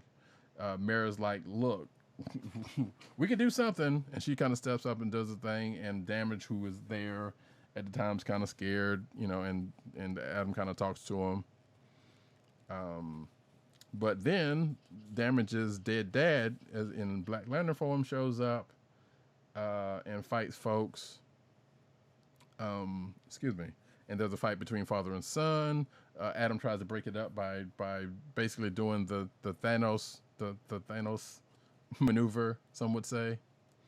If y'all know that theory that Ant-Man can defeat Thanos by, oral. Yeah. Anyway. But then Damage gets killed and power levels go up to 100%, and that's when everything goes in the fan. Mm-hmm. And just at that point, Barry Allen, who has had a brush with death, as it gets his head kind of screamed at the same time. The Black Lantern activates, and a whole bunch of other rings happen to flow everywhere. And Flash. I'm sorry, Flash. I don't know how you said it here, but regardless, there's a whole lot of that going on while rings just raining down over everything. And we get Flash. Exactly, and we get introduced properly to Necron at the end of the issue 4. who says, Barry Allen, you owe me your life. You all do. Pretty much. So, Pretty much. All right. So we are now on issue number 5. The cover says Necron Rises. All right. So, okay. So the beginning of issue 5 finds us in Space Sector 666. Ha ha. We're with the heads of the various Lantern Corps, and they're looking for the black battery, and they can't find it. But they open up this issue with charging up of their rings and the recitation of their various oaths. And that's actually pretty cool to see. It's a really nice 2-page splash page. Yeah, it's basically like if you picture the Power Rangers doing their whole Mastodon, their whole transformation sequence type thing. It's almost akin to that, but except for with lengthier rhymes. Pretty much. So they're trying to gather the lanterns, and they're trying to figure out where the Black Lantern power battery went to, and we all know where it is. It's on Earth in Coast City, where Necron, the Black Hand, are about to take on the Flash, and it's about to go really badly for the Flash. When guess what? Another Flash comes in. This is Wally West. Long before, what was the travesty they enacted upon Wally West recently? Talking about the Heroes in Crisis? You talking about that? Or? Heroes in Crisis was hoisted upon Wally West and totally destroying this character that people had, to paraphrase Eclectic of the Eclectic Discussion podcast. Shout out to EDP and several podcasts that have been coming out recently, where they're doing drafts to spend the pandemic time. So his most recent show was a draft of the crushes from the 80s, and it was a really good episode. It dropped today. So ladies and gentlemen, as a quick plug to help out our friend Eclectic, you can go find his Eclectic Discussion podcast on your favorite podcast sources. Anyway, back to Wally West. So we get Wally and Barry Allen basically discussing what's going on, and in turn we find that Wally has gathered the troops. And you would think that an assemblage this mighty, that includes Superman, Wonder Woman, Starfire, Cyborg, Fire, right, and Donna Troy, you would think this assemblage would have a good chance against these Black Lanterns. Guess what, folks? You would be wrong. Yes. So, we flash back to the Atom doing his best to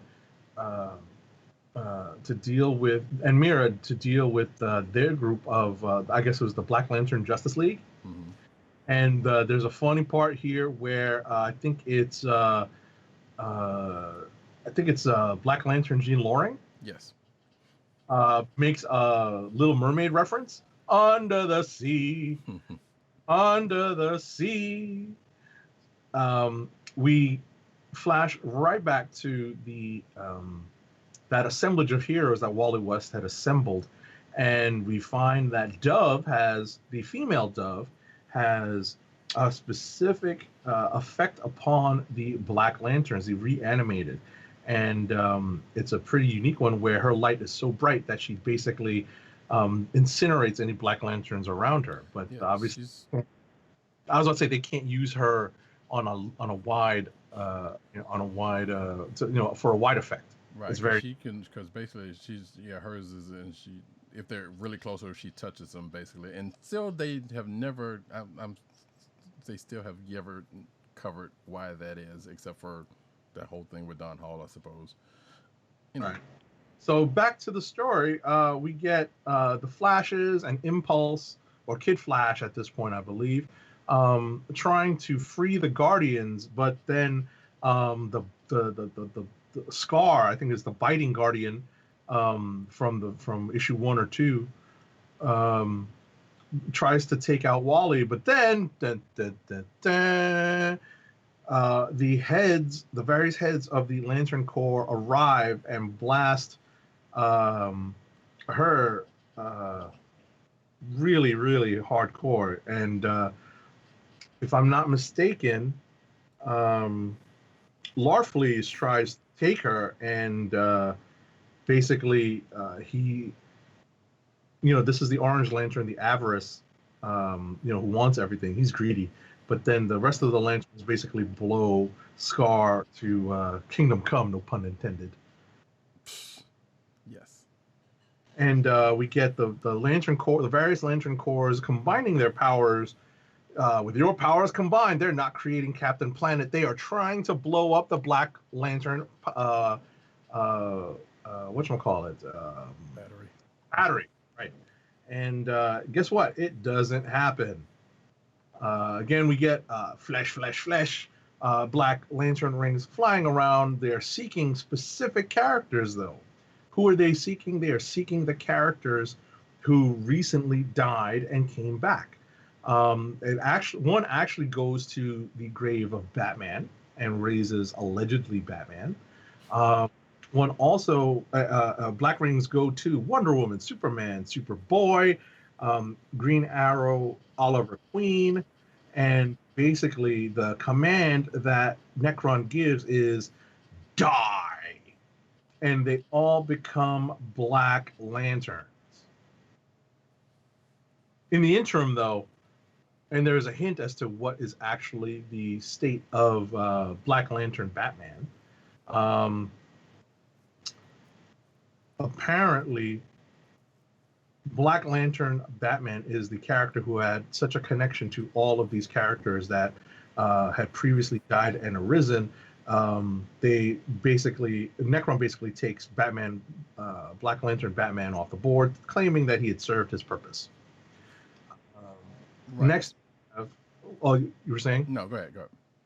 I was about to say, next we have Necron with a new iteration of the Black Lantern Justice League. And we get more rings going after essentially the two protagonists of the story, Hal Jordan, Green Lantern, and the Flash, Barry Allen. And it's funny that I have to describe it that way because there are so many people running around with those titles, right. With those. And we are teased with the next book being about die, D-I-E, right. Not die as in multiple dice. Exactly. Although, okay, who knows? All of these people lost their dice rolls, and therefore they have now turned into Black Lanterns. They failed their saving throws. Exactly. Oh no! Nerd alert! Oh no! It is also worth noting that Donna Troy is amongst these people who was alive until she got bit by one of the other Black Lanterns, and therefore she is now a Black Lantern because of that, because of this commandment. So very zombie-esque. Yes. So basically, yeah. So now the Necron has this team of previously dead, alive heroes, and here we go with issue number 6. And we go into, so Hal Jordan and Barry still getting attacked by Black Rings. Hal tries to people are trying to figure out what happened. It just starts off with Bruce's skull, quote unquote Bruce's skull, just sitting there on the ground. Meanwhile, like I said, the other lanterns are fighting the other lanterns in Black and the Rings. Black Lantern Superman also attacks Hal Jordan, and everybody's ganging up on him. Flash, Barry Allen gets the notion to grab Green Lantern and run, while the other Lantern Corps are trying to stave off folks. So Barry's like gets to the plot that is like, oh wait, these rings are after us, we gotta go. He goes so fast to where he goes 2 seconds into the future, and the rings stop their pursuit because of that. Because they're not fast enough, he's faster. Exactly, that he can break the time barrier even without the cosmic treadmill that he normally uses. But he somehow worked it out. Meanwhile, back at the battle. Oh yeah, this was also something else that we didn't talk about earlier. That we didn't mention earlier, when Jean Loring, Black Lantern, took Mira and the Atom. She took them into one of the Black Lantern's rings. So I guess there's a universe in there, or whatever the case may be. Boston Brand, aka Deadman, ends up showing up and taking over Jean Loring, and kind of warns them like, "Hey, I know what they're trying to do, and you're alive because I can reach you guys because you were in here and still alive, and hey." He delivers this message, breaks out, and then Mira pretty much tries to take out Jean Loring, and they get back to normal size, where all heck is breaking loose because Jon Stewart. So when they leave, it's like, okay, well, Boston Brand tells them that, hey, a whole bunch of Black Lanterns are coming to Earth. Pretty much all of them are coming to Earth. And Mira's like, well, how many of them are there? And then we see this next page of Jon Stewart getting chased by a whole lot of Jokers in a very nice looking page.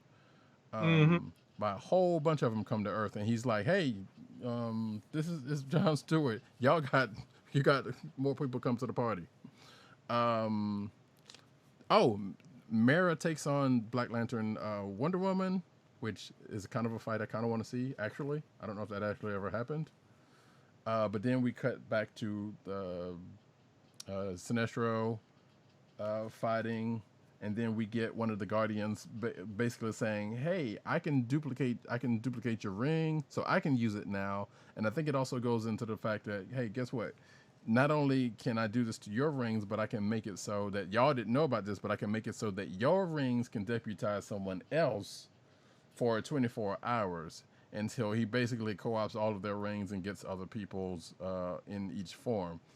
And those forms are, and Larfleeze tries to get his back, but it is what it is. Ray Palmer gets the blue one. Lex Luthor gets orange. For some strange reason, Mara gets red. I did say, yeah, Ray Palmer got blue. Wonder Woman ends up getting the Starfire one, peach one, pink one, whatever. Violet, excuse me. Yeah, exactly. Scarecrow gets the yellow one. What you gonna say? No, I'm just saying. Just remember ROYGBIV. Like that's what I couldn't remember what the other shade that's close to blue is. Remember when I was trying to remember what the other tribe was? It's indigo. Right, indigo. Right. And we mentioned, which is actually kind of funny because at the beginning of issue 1 and I believe 0, somebody's narrator saying, "Yeah, ROYGBIV. If you learn about it in school, but you don't remember it, or a lot of people don't remember it." So, and sure enough, that just played out right then. Yep. So yeah, Scarecrow gets a yellow ring. I said Mara gets a red ring. Wonder Woman gets a violet one, and I think we took care of everybody because I don't think anybody else gets a green one. And then we just see at the end of this the splash page of all of these new ring bearers coming at the. Flash gets the blue one. Yes, all will be well. All will be well. Yes. All will be well. And that takes us to the next issue. Lanterns of Hope. Exactly. So this penultimate issue of Blackest Night, issue 7 of 8, not 7 of 9. That's a Star Trek. Nice. So we have the Black Lantern Justice League that are serving Necron, and we open with the Guardians being put under torture to figure out why basically Necron is asking their reason for guarding the universe, and apparently the Guardians just don't remember. We flash back above Necron, and we get this group of Lanterns and their newly deputized Lantern Corps members that we just referenced, who are getting them for getting the powers for 24 hours. And basically the Guardian is saved by their intervention. But the Black Hand and Necron will not be denied. The Black Hand basically halts their advance and takes it to them. We get the Scarecrow trying to grandstand, trying to take out the Black Hand on his own, and he's saying, "No, this is my moment. I am going to get you to scream. I want you to scream." And of course, Luthor, being the greedy bastard that he is, because that's why he gets the orange ring, hears "This is my moment," and realizes that, powered by the orange ring, no, it's mine moment, mine. No. Precious, my precious. It's funny. You went to that. I went to Daffy Duck. Oh yeah, that works Oh also. no, mine. No, mine. So it's funny that that we went to two different parts of pop culture for references with that. So Luthor is doing his darndest to get the yellow ring off of Ichabod Crane, the Scarecrow, and all of a sudden gets it, and then he wants everybody's rings. Give me all of your rings. No, mine. He attacks. He's a regular Mandarin in that. Right. He attacks Mira and says, "Pretty red ring, precious." So, meanwhile, above Coast City, you get Jon Stewart trying his best to contact the heroes, and some loser named Airwave, who's a Black Lantern. I don't know who that is. I didn't bother to Google him, but he was basically redirecting the SOS, or the emergency transmission, that John was sending over the Green Lantern frequencies to Little Old Ladies Radio Omaha. I'm like, okay. Which is kind of funny, because I would love to have cut to the scene of that actually happening, and some little old lady in her house was like, "What in the world is this about?" Right. But just as the wave of Black Lanterns is about to overtake Jon Stewart, the entirety of the various Lantern Corps, led by Guy Gardner, explode on the scene in a really nice looking 2-page splash by Ivan Reis. Mm-hmm. The Lantern Corps cut their way through the Black Lanterns, but Guy Gardner, of course, finds himself in trouble and is saved by none other than Kilowog. Yeah, Poozer. Exactly. So the various lanterns are engaging in a space battle, or actually, space battle above, very, very far above Coast City.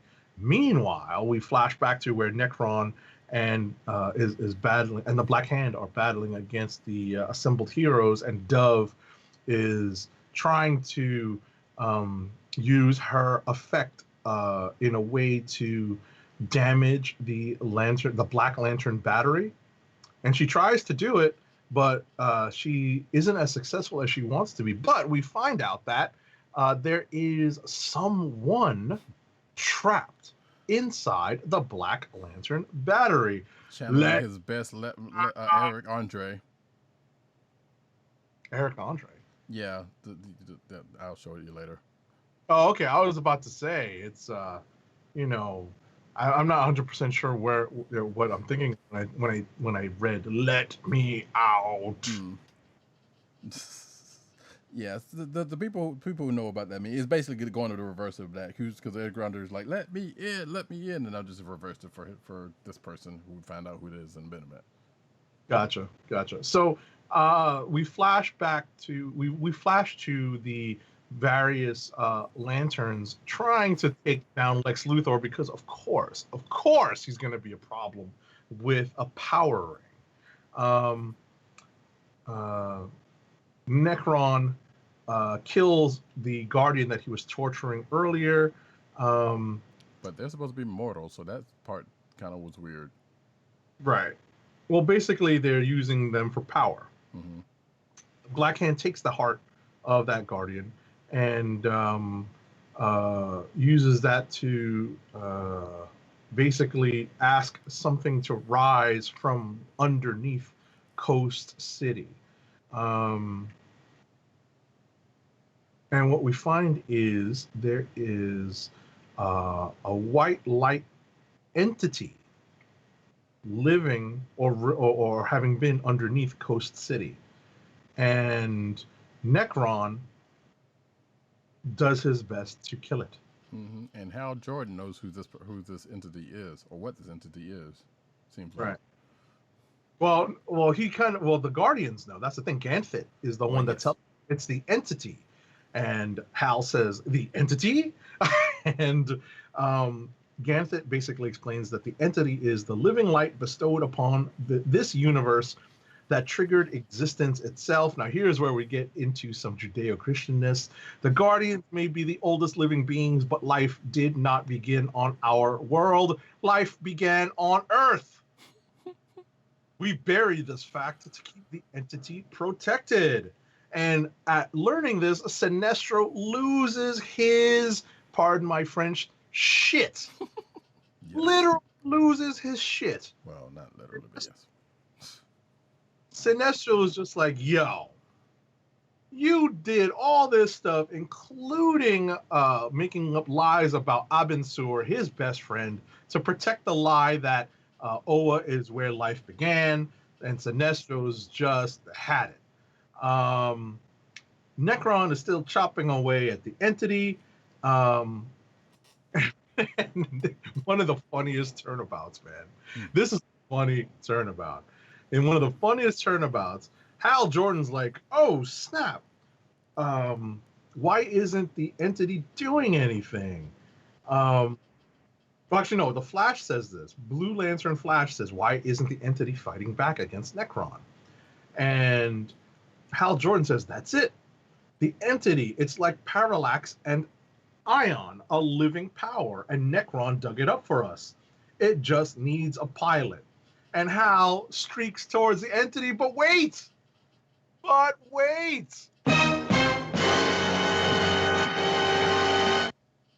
We get Sinestro having already lost his shit, saying, no, you had your chance with Parallax. This is my duty. This is why I am alive. I am alive to lead us out of the Blackest Night. Oh, yeah, that sounds like the right thing to do right there, Sinestro. Sinestro basically jumps in and takes on the power of the entity and emerges as a White Lantern and proclaims that he is the greatest lantern of them all. And beware his power, the last page of the book warns. And that leads us into the final chapter of Blackest Night. Yes, and also a little thing from a white ring says destiny awaits as this happens. Right. So yes, going into the last issue of this here event, we see, the fight on, well, one, we see Hal Jordan narrating what's going on about, he's afraid to get into blah, blah, blah, blah, blah. We see Sinestro taking the fight to Necron, getting all big and bold like Sinestro tends to do. Kind of had him, he kind of gets him chained up, takes his heart, takes his heart and basically rips it from Necron, aka in the form of Mortal Kombat. And thinks that the battle is won, but is actually not, because we see, I believe that's because of the source of the powers, it's a Necron and therefore a zombie. Somebody else takes up the scythe, and Necron is reborn again, because that's kind of how it works here now. Necron punches Sinestro in the chest. And then takes, I believe he takes the white entity from Sinestro. So, and then Hal Jordan's like, yeah, no one can control the entity. And Hal Jordan's like, well, somebody says it, and Hal Jordan's like, I can control it. I got it. No, you can't. It's gonna reject you too. And then we get Luthor's like, I want all the rings, give me all the rings, and then a whole bunch of Mine, screams. no, mine. Exactly. And then Larfleeze basically knocks him out and takes his ring back. And then a whole bunch of yelling in people's heads takes down everybody, while Necron is like, "Yep, I hear I'm gonna punch out Hal Jordan." Then we cut to Hal Jordan's family for some odd reason. Not Wonder Woman. Mara calls somebody a tramp. I believe that's, I don't know who this person is, but I know that's has some relation to. It's Dolphin. Is that Dolphin? Yes, that's right. Because Dolphin did show up. Yes, because Dolphin and Tula. Yeah, we forgot about that. Dolphin and Tula showed up also as Black Lanterns early on. And they had a fight with Mara and blah blah blah. That's that's the part we forgot. And then the Indigo One basically says some stuff in her language, and Adam translates it. And she said, "Backups arrived, and here comes a whole nother group of folks, including the Green Lanterns that we know of, aka John Stewart, Kilowog, Guy Gardner, Kyle Rayner, and a whole bunch of other folks come out of space, out of nowhere, in another gorgeous two-page splash, along with a whole bunch of other heroes, such as Power Girl, wherever she's been, Black Canary, Mr. Terrific, and a whole bunch of other people. I'm glad you noticed that. They're like in the bottom left corner of the. That's so fun. Yeah, it was like, okay, like here's this big ass. Oh, Uncle, you could even see a shot of Uncle Sam like under Hal Jordan's foot.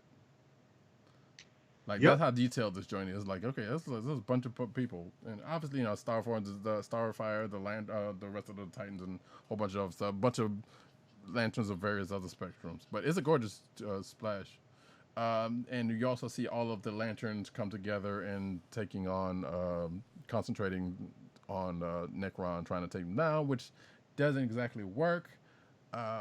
Guy Gardner takes over. Deadman takes over Guy Gardner for a little bit and kind of gives him a little bit more to go on, saying, "Hey, go after Black Hand because he's the key to shutting out Necron." And Guy Gardner takes over again. It was like, "All right, back to normal and go." So Necron separates Sinestro from the entity. I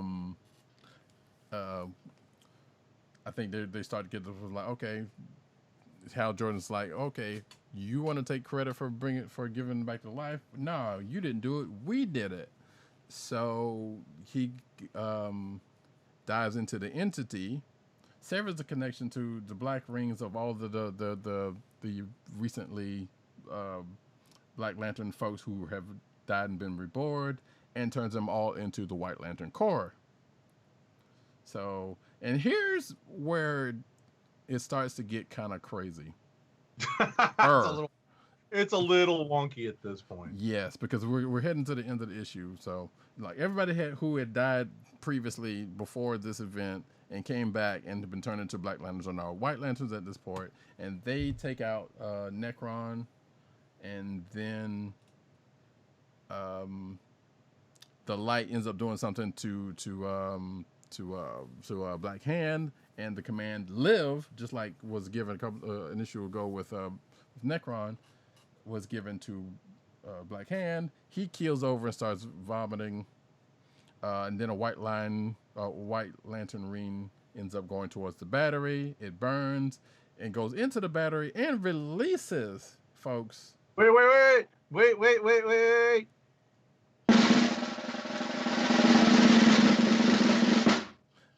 The Anti-Monitor. I so would have needed that because if we had not read Crisis on Infinite Earths very recently, I would have been like, I have no idea who that is. But as soon as I flipped the page, I was like, oh, okay, I know who that is. Right. I'm sitting here like, wait, really? Because what I thought of, I was like, we hadn't seen this fool since.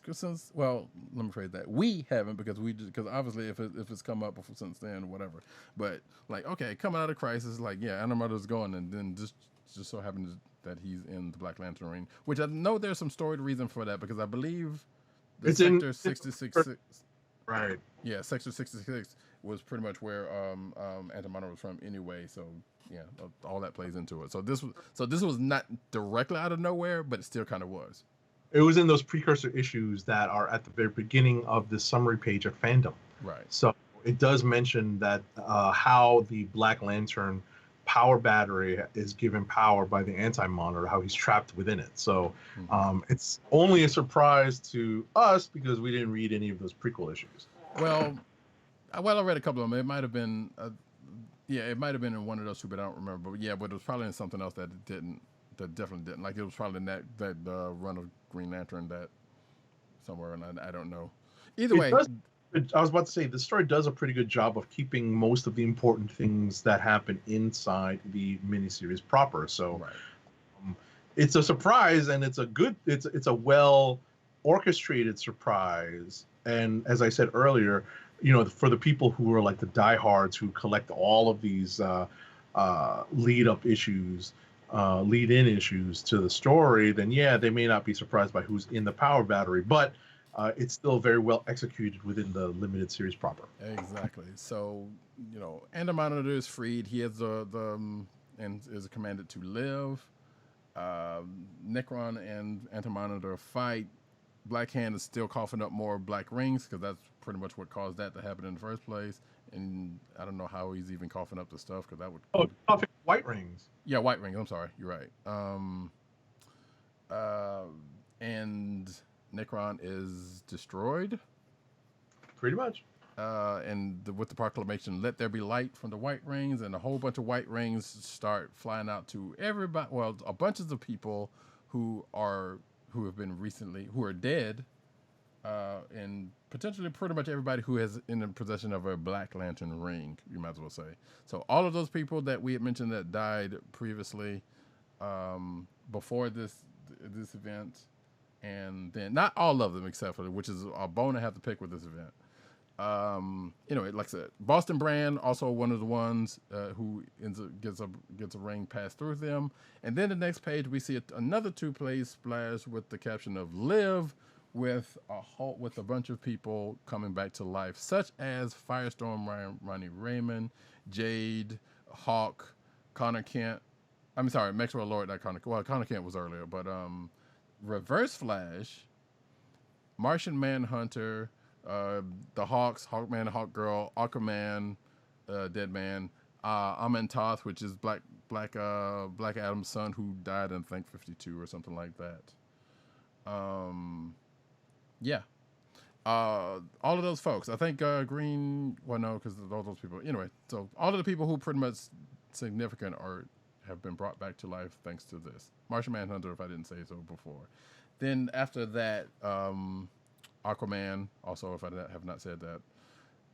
Mara sees Aquaman, loses her red ring, and since we found out earlier, I think in last issue, that the red ring is the Red Lantern's heart.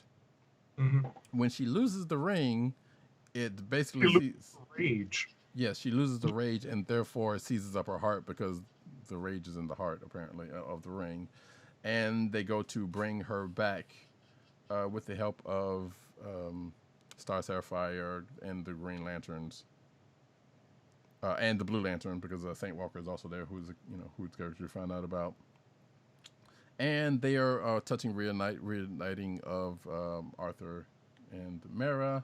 The Hawks are back together again, but we find out that Hawkgirl, when she takes off her mask, is not Kendra Saunders, but Shira Hall. Hold on.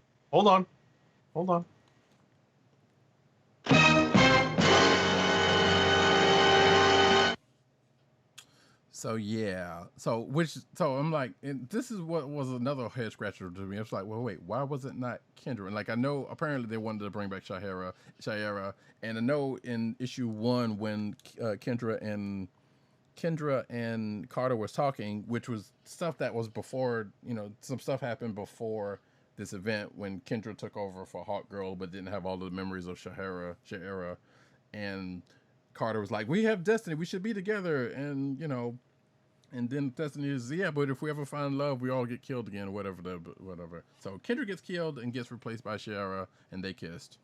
And during the course of this. So basically, well, I get to that in a minute. Martian Manhunter's alive. Superman's like, hey, John, you're alive. She's like, yeah, it appears so. Blah, blah, blah. Ronnie Raymond, Jason gets detached from Ronnie Raymond because he doesn't want to be around him because Ronnie Raymond killed, as a Black Lantern killed Johanna, his girlfriend. And then he's like, and Ronnie Raymond's like, wait, where's Professor Stein? You know, when Professor Stein's money. Hawks is like, I'm back. They did something to me. I'm angry. And Dobbs try to calm him down. Maxwell Lord is back. But I think he does something. I'm not sure about what happened here. So I don't know if Maxwell Lord had any kind of powers. Right, he does something to Guy Gardner. To make him like, he basically Jedi mind tricks him and disappears. Mm-hmm. Because Guy Gardner's like, no, you're not getting away from this. Jade kisses Kyle Rayner, excuse me, who was his dead girlfriend, and while Kilowog and this other girl watch, like, okay. Amantoth, like I said, to talk about him. So imagine he's gonna go back to Kondak. Boomerang gets knocked out because Flash is like, nope, take a nap, get out of here. And also, Reverse Flash, Eobon Thawne is back. So, and then you said earlier that this was after, well, no, you might not have said it, but it has been said elsewhere that Reverse Flash was the one that brought Flash back.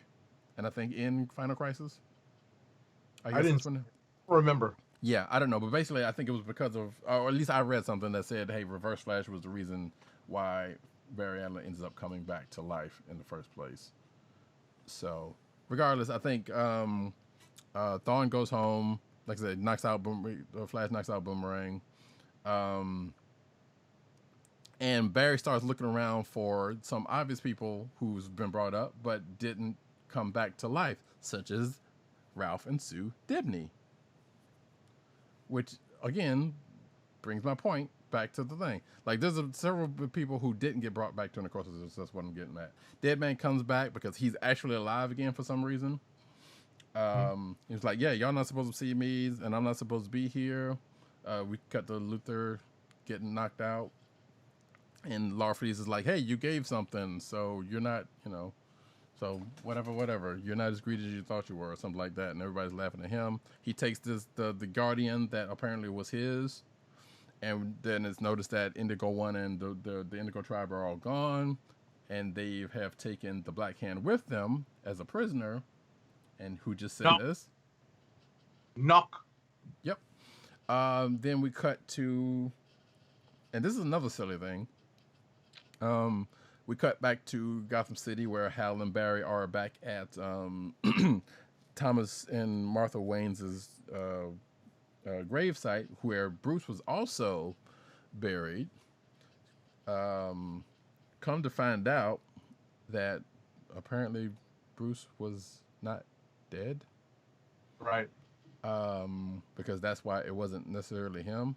And he was, because they basically say, that Black Lantern Backland didn't recognize any of us, so it wasn't Bruce. And that Tim Drake was right, because they did mention this in issue like 1 or 0, that, Tim thinks that that Batman is still alive. And guess what? Sure enough, he was. Exactly. As we found out after this, because of the whole Bat thing that deals with that return, and it sounds like Captain America, what happened in Captain America, if I remember correctly, but whatever, who cares? And then it ends off with, well, what happened to the entity in the white light? Who knows? Hal's like, it's out there somewhere, but I don't know where it is. And basically say, we got to get away from the past and Blackest Night. And then we see a white lantern show up in the middle of a road in a crater somewhere. And that is where this event ends. So, thoughts? I mean, for the most part, this event, just like I said earlier, it moved. Mm-hmm. Like, there weren't really any slowdown parts or anything like that. So, but it's just when you put all the pieces together and some of the things that get brought up, one way, shape, or form, like such as like there's a bunch of names or people that get brought up that don't come back to life because of this, which is weird. Now maybe this happens in a something this happens in a miniseries or someplace after this. I think for the Dibney's part doesn't happen until whatever the next event is, or specifically Ralph Dibney. I think I feel like there's an event after this that where one or both of them come back to life for some odd reason. So maybe that's it is what it is on that one, but. They basically use this event to like, all right, yes, we're going to bring everybody back to life. Or we were going to bring a bunch of people back to life. But these particular people like Firestorm and you know, these folk, we're going to kill off people like Kendra Saunders and bring back Shara. Then we're gonna knock off into this whole thing with Bruce Wayne actually being alive. With that. Now, that may not have been an attempt, but I'm sure that was part of it. You know, obviously, like Gene Loring and people like that are still dead, which is another thing. It was like, wait, if everybody came back to life, why wasn't Gene Loring brought back to life outside of the fact that, yes, she was evil, we get it. But they were concentrating on those 12 Black Lanterns were brought back to life. Exactly. Yeah, these resurrected characters followed in 2 separate bi-weekly series, Brightest Day and Justice League Generation Lost. There we go, Brightest Day, yes. Acclimatizing is not a real word. Acclimating. Oh my god. Acclimating to their new leases on life. Unless I'm wrong, maybe acclimatizing is a real word, but I don't think so. Homie, don't say that. So acclimating to their new leases on life while exploring their connections to the mysterious White Lantern that appeared at the end of Blackest Night. There are consequences that come out of Brightest Day, but we will leave that for another day. Right, and somehow, yeah, and actually, yeah, as this article points out, we basically, on one part, get into, my apologies for that, folks, but we get into basically lead up to other events, including Flashpoint, right? Which this apparently sowed the seeds of in no way, shape, or form, in a little way, shape, or form, anyway. So I know from this we get to see what happens with Kyle Rayner, because I know he ends up getting white light powers, and other stuff that comes out of this that ends up being kind of significant in the universe. Right. But a lot of this stuff has sort of been redone in the wake of recent events. Yes. Which, I mean, let's face it. Recent events, let's put it that way. Yes. And that even aside, like, yes, we have seen on the other side of the aisle some similar stuff going on to this in no way, shape, or form, you know, in other ways. Similarly, because obviously there are core, but there are not, not like this. Like there's not a whole rotating spectrum of core that just so happens to get the Puce core hasn't shown up yet that we know of, you know. But outside of that, the event in itself was actually not bad. Now, granted, it helps if you know some things going into it. It helps if you probably read, as we said, Identity Crisis, Final Crisis, although it does a pretty good, you know, if you are kind of curious about that, you can kind of go back and touch on it. Like, they don't beat it over the head with it. Like, Identity Crisis is probably the one that kind of early on drew upon because of the whole Gene Loring thing and Adam's association with it, and, you know, the Disney showing up. But they kind of go past that in the middle of this event. So... But yeah, overall, like I said, the event wasn't bad. It just had a couple of things. Like, Jonathan Kent's still dead. So they didn't bring him back.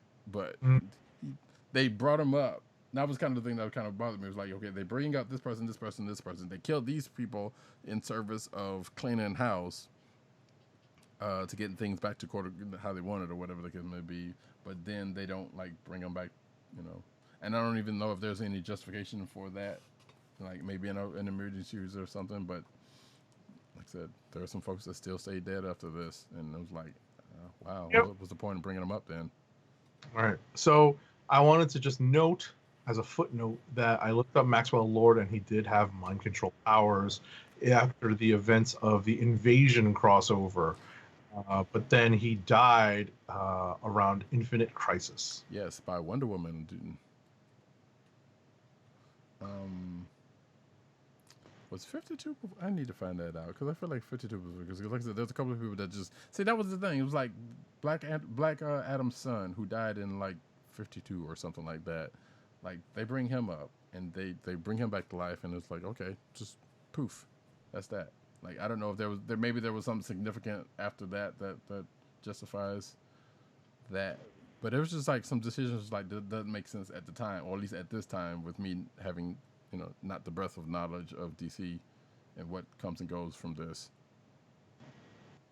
I believe, like Deathstroke's son, I think at some point, but that's in a miniseries comes up from this. I'm like, well, did something happen from that? I don't know. Again, some of the stuff probably gets taken care of in miniseries that coincided with this. So, who knows? What about you? What are your thoughts?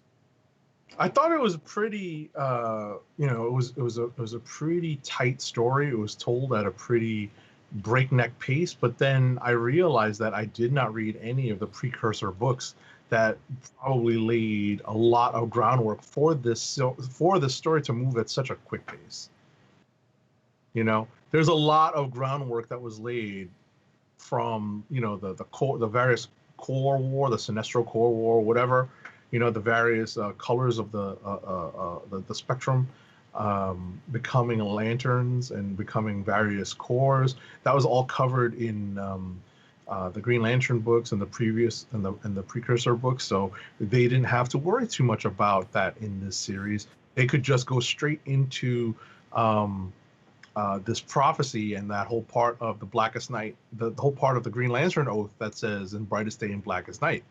So that's obviously that was the key to John's story. So if we're not in brightest day yet, let's see what Blackest Night is, right? Right, and apparently there's some stuff that gets handled in the miniseries that's kind of sort of significant, but not really. Like apparently Cameron Rader, I think, died during the course of something like that. From what I'm reading, I don't know. So I don't know. You got me. Yeah, I don't know, and I'm not saying I'm going to sit here and actually go through all of that because it's at this point, there are some curiosities, but I'm not sure if it's enough for me to go into it. Mm-hmm. Mm-hmm. So it's pretty interesting. I can understand why this is still a very popular story. Mm-hmm. Because it is, at least the miniseries is pretty tightly written, so it reads well on its own without having to know anything from any of the other stories.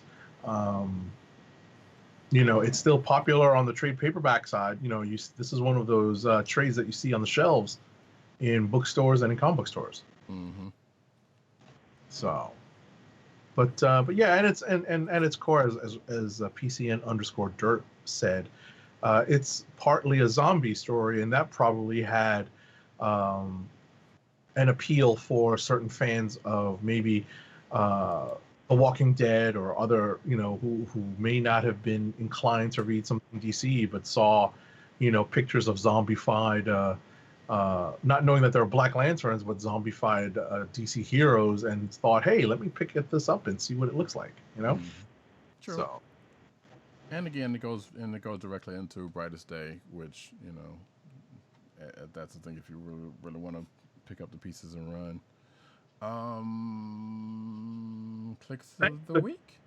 I was going to say, thanks to COVID-19, we have actually expanded our DC knowledge, but there's so much of this crap that they've done and tried to undo from Crisis on Infinite Earths through today that it's just so discombobulated. I have definitely been enjoying these past few weeks of catching up on this stuff because, like I said, otherwise I probably wouldn't have had the chance to read half of the stuff or reread half of the stuff. Like right. There's some stuff we had on the table. It's like I still actually want to read, and I think, well, I guess next week's going to possibly be new books, but depending on what they are, that will pretty much tell how we're gonna go. Because if it's enough books that we normally would have read anyway, to warrant us getting back to normal or like It- waiting a week. Yeah, I was about to say it won't be. Yeah. So we will discuss this after the show. But Yes. before we wrap tonight, we have one more ad to read. Oh wait. Before we get to the ad, Oh, click of the week. Click of the week. Yeah. Hold on. I want to say 7, because that's where Sinestro tries to make his play, and it was just the most shocking thing to me. There was you know what, I kind of almost agree with that, because it's like, yeah, it's like, okay, yeah, you could think it's going to be Hal, the one that's going to be the one saving the day. It was like, no, Sinestro. But it is Hal, but it's definitely a correction at the end of the issue. Mm-hmm. So I'm gonna go 7. Yeah, that's actually probably a good one to go with, but I'm thinking I kind of want to say 4 or 5. Too. So what? The early issues are pretty good too. Mm-hmm. Yeah, like going into this, and when things just start popping off with the ring start coming off and everybody, things just happening. Like I was about to say, everything before the rise of Necron, I think, was pretty good. When they're trying to rally their forces and they're trying to figure out what they're up against, and it's down to Mira, Adam, and the Flash. Right. So I'm thinking probably I want to say 3. I'm sorry, say it again. I say don't sleep on those early issues. Oh, absolutely. No, yeah. Because like I said, up until Necron comes in, I was like, okay, here's our big bad. And it gets kind of back to the thing. But even in that fight after that was kind of crazy. So yeah, maybe I might just actually go with 3. I'm trying to remember which hold on, look real quick. All right, so 3 has, let's see, 3 has the cover of 3 is when they killed the Asian girl. Yeah. So 4. No, I mean, it wasn't just for that, because this is what you were just talking about with Flash and Mirror, and then I'm just kind of holding off the fight. And no, because 4 is when. No, 4 is, let's see, what happened? Oh no, 4 was after the fact. Yeah, 4 was after the fact. They're still right. No, but 4 is when they had that exchange. If I'm Wonder Woman and you're Superman, what's that mean? That's so 4. Yes, I'm going with 4. Right, so they're trying to gather their forces. Alan Scott does a little bit of work, but it turns out to be ineffective because he's a different type of lantern. Which I still don't understand that one, but I will have to look into. Right, this is the issue where Necron rises at the end. So yeah, everything after that is, everything leading up to the rise of Necron, I thought was really good, and then Necron and like their motivation and raising the entity was a little iffy. But then once they got to the entity and Sinestro jumps in, it's like, oh snap, Sinestro is a jerk, Right. Although the reveal of Anti-Monitor in 8. Right, but it meant something to us now, because to me, like I said, if I had read this in real time and having not read Crisis, I would have been like, who? I was like, what the hell is this? Right, exactly. Because I was like, wait, who is this person, and why does it matter that they're just coming out of the lantern like that? But yeah, that right there was like, oh, like the hell's going on here? All right. So now go to the ad read though. You know what's funny? Final thoughts. Okay. You brought me back to this because I was all ready to read an ad and wrap up, but I want to say I give credit where credit is due.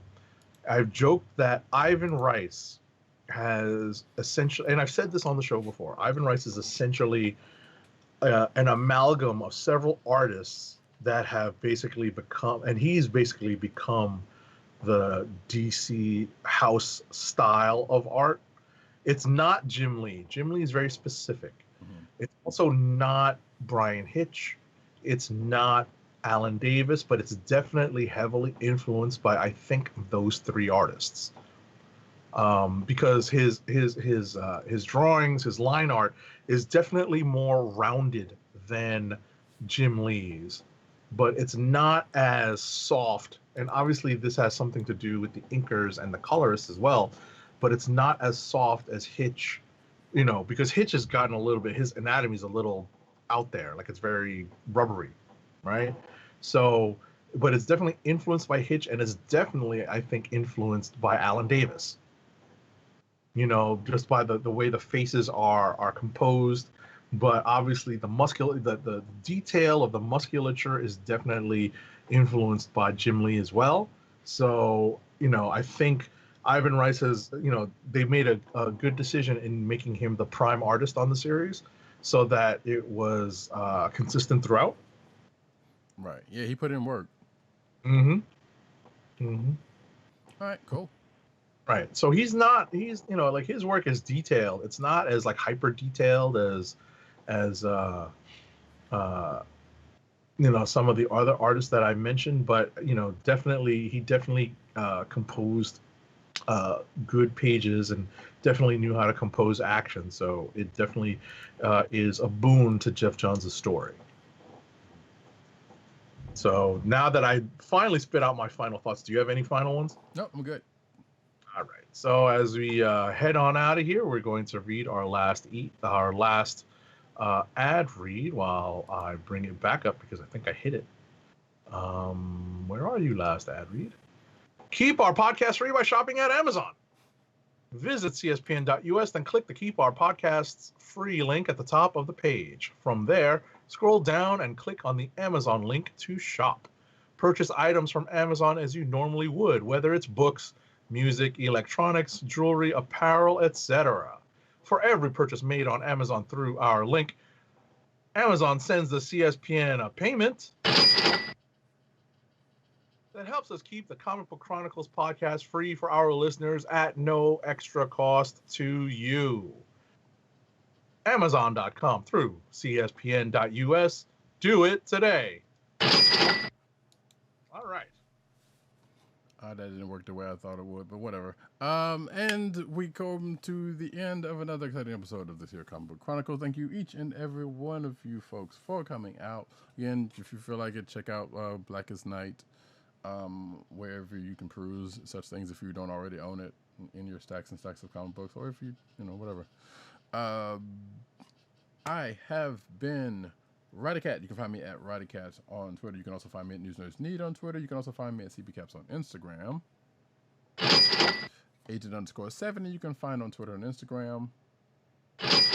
PC_Dirt you can find on Twitter. Pop Culture Net you can find on Twitter. PopCultureNetwork.com and all his umbrella sites therein. Also, the Vine alternative Byte, BYTE, under comic reviews, no vowels.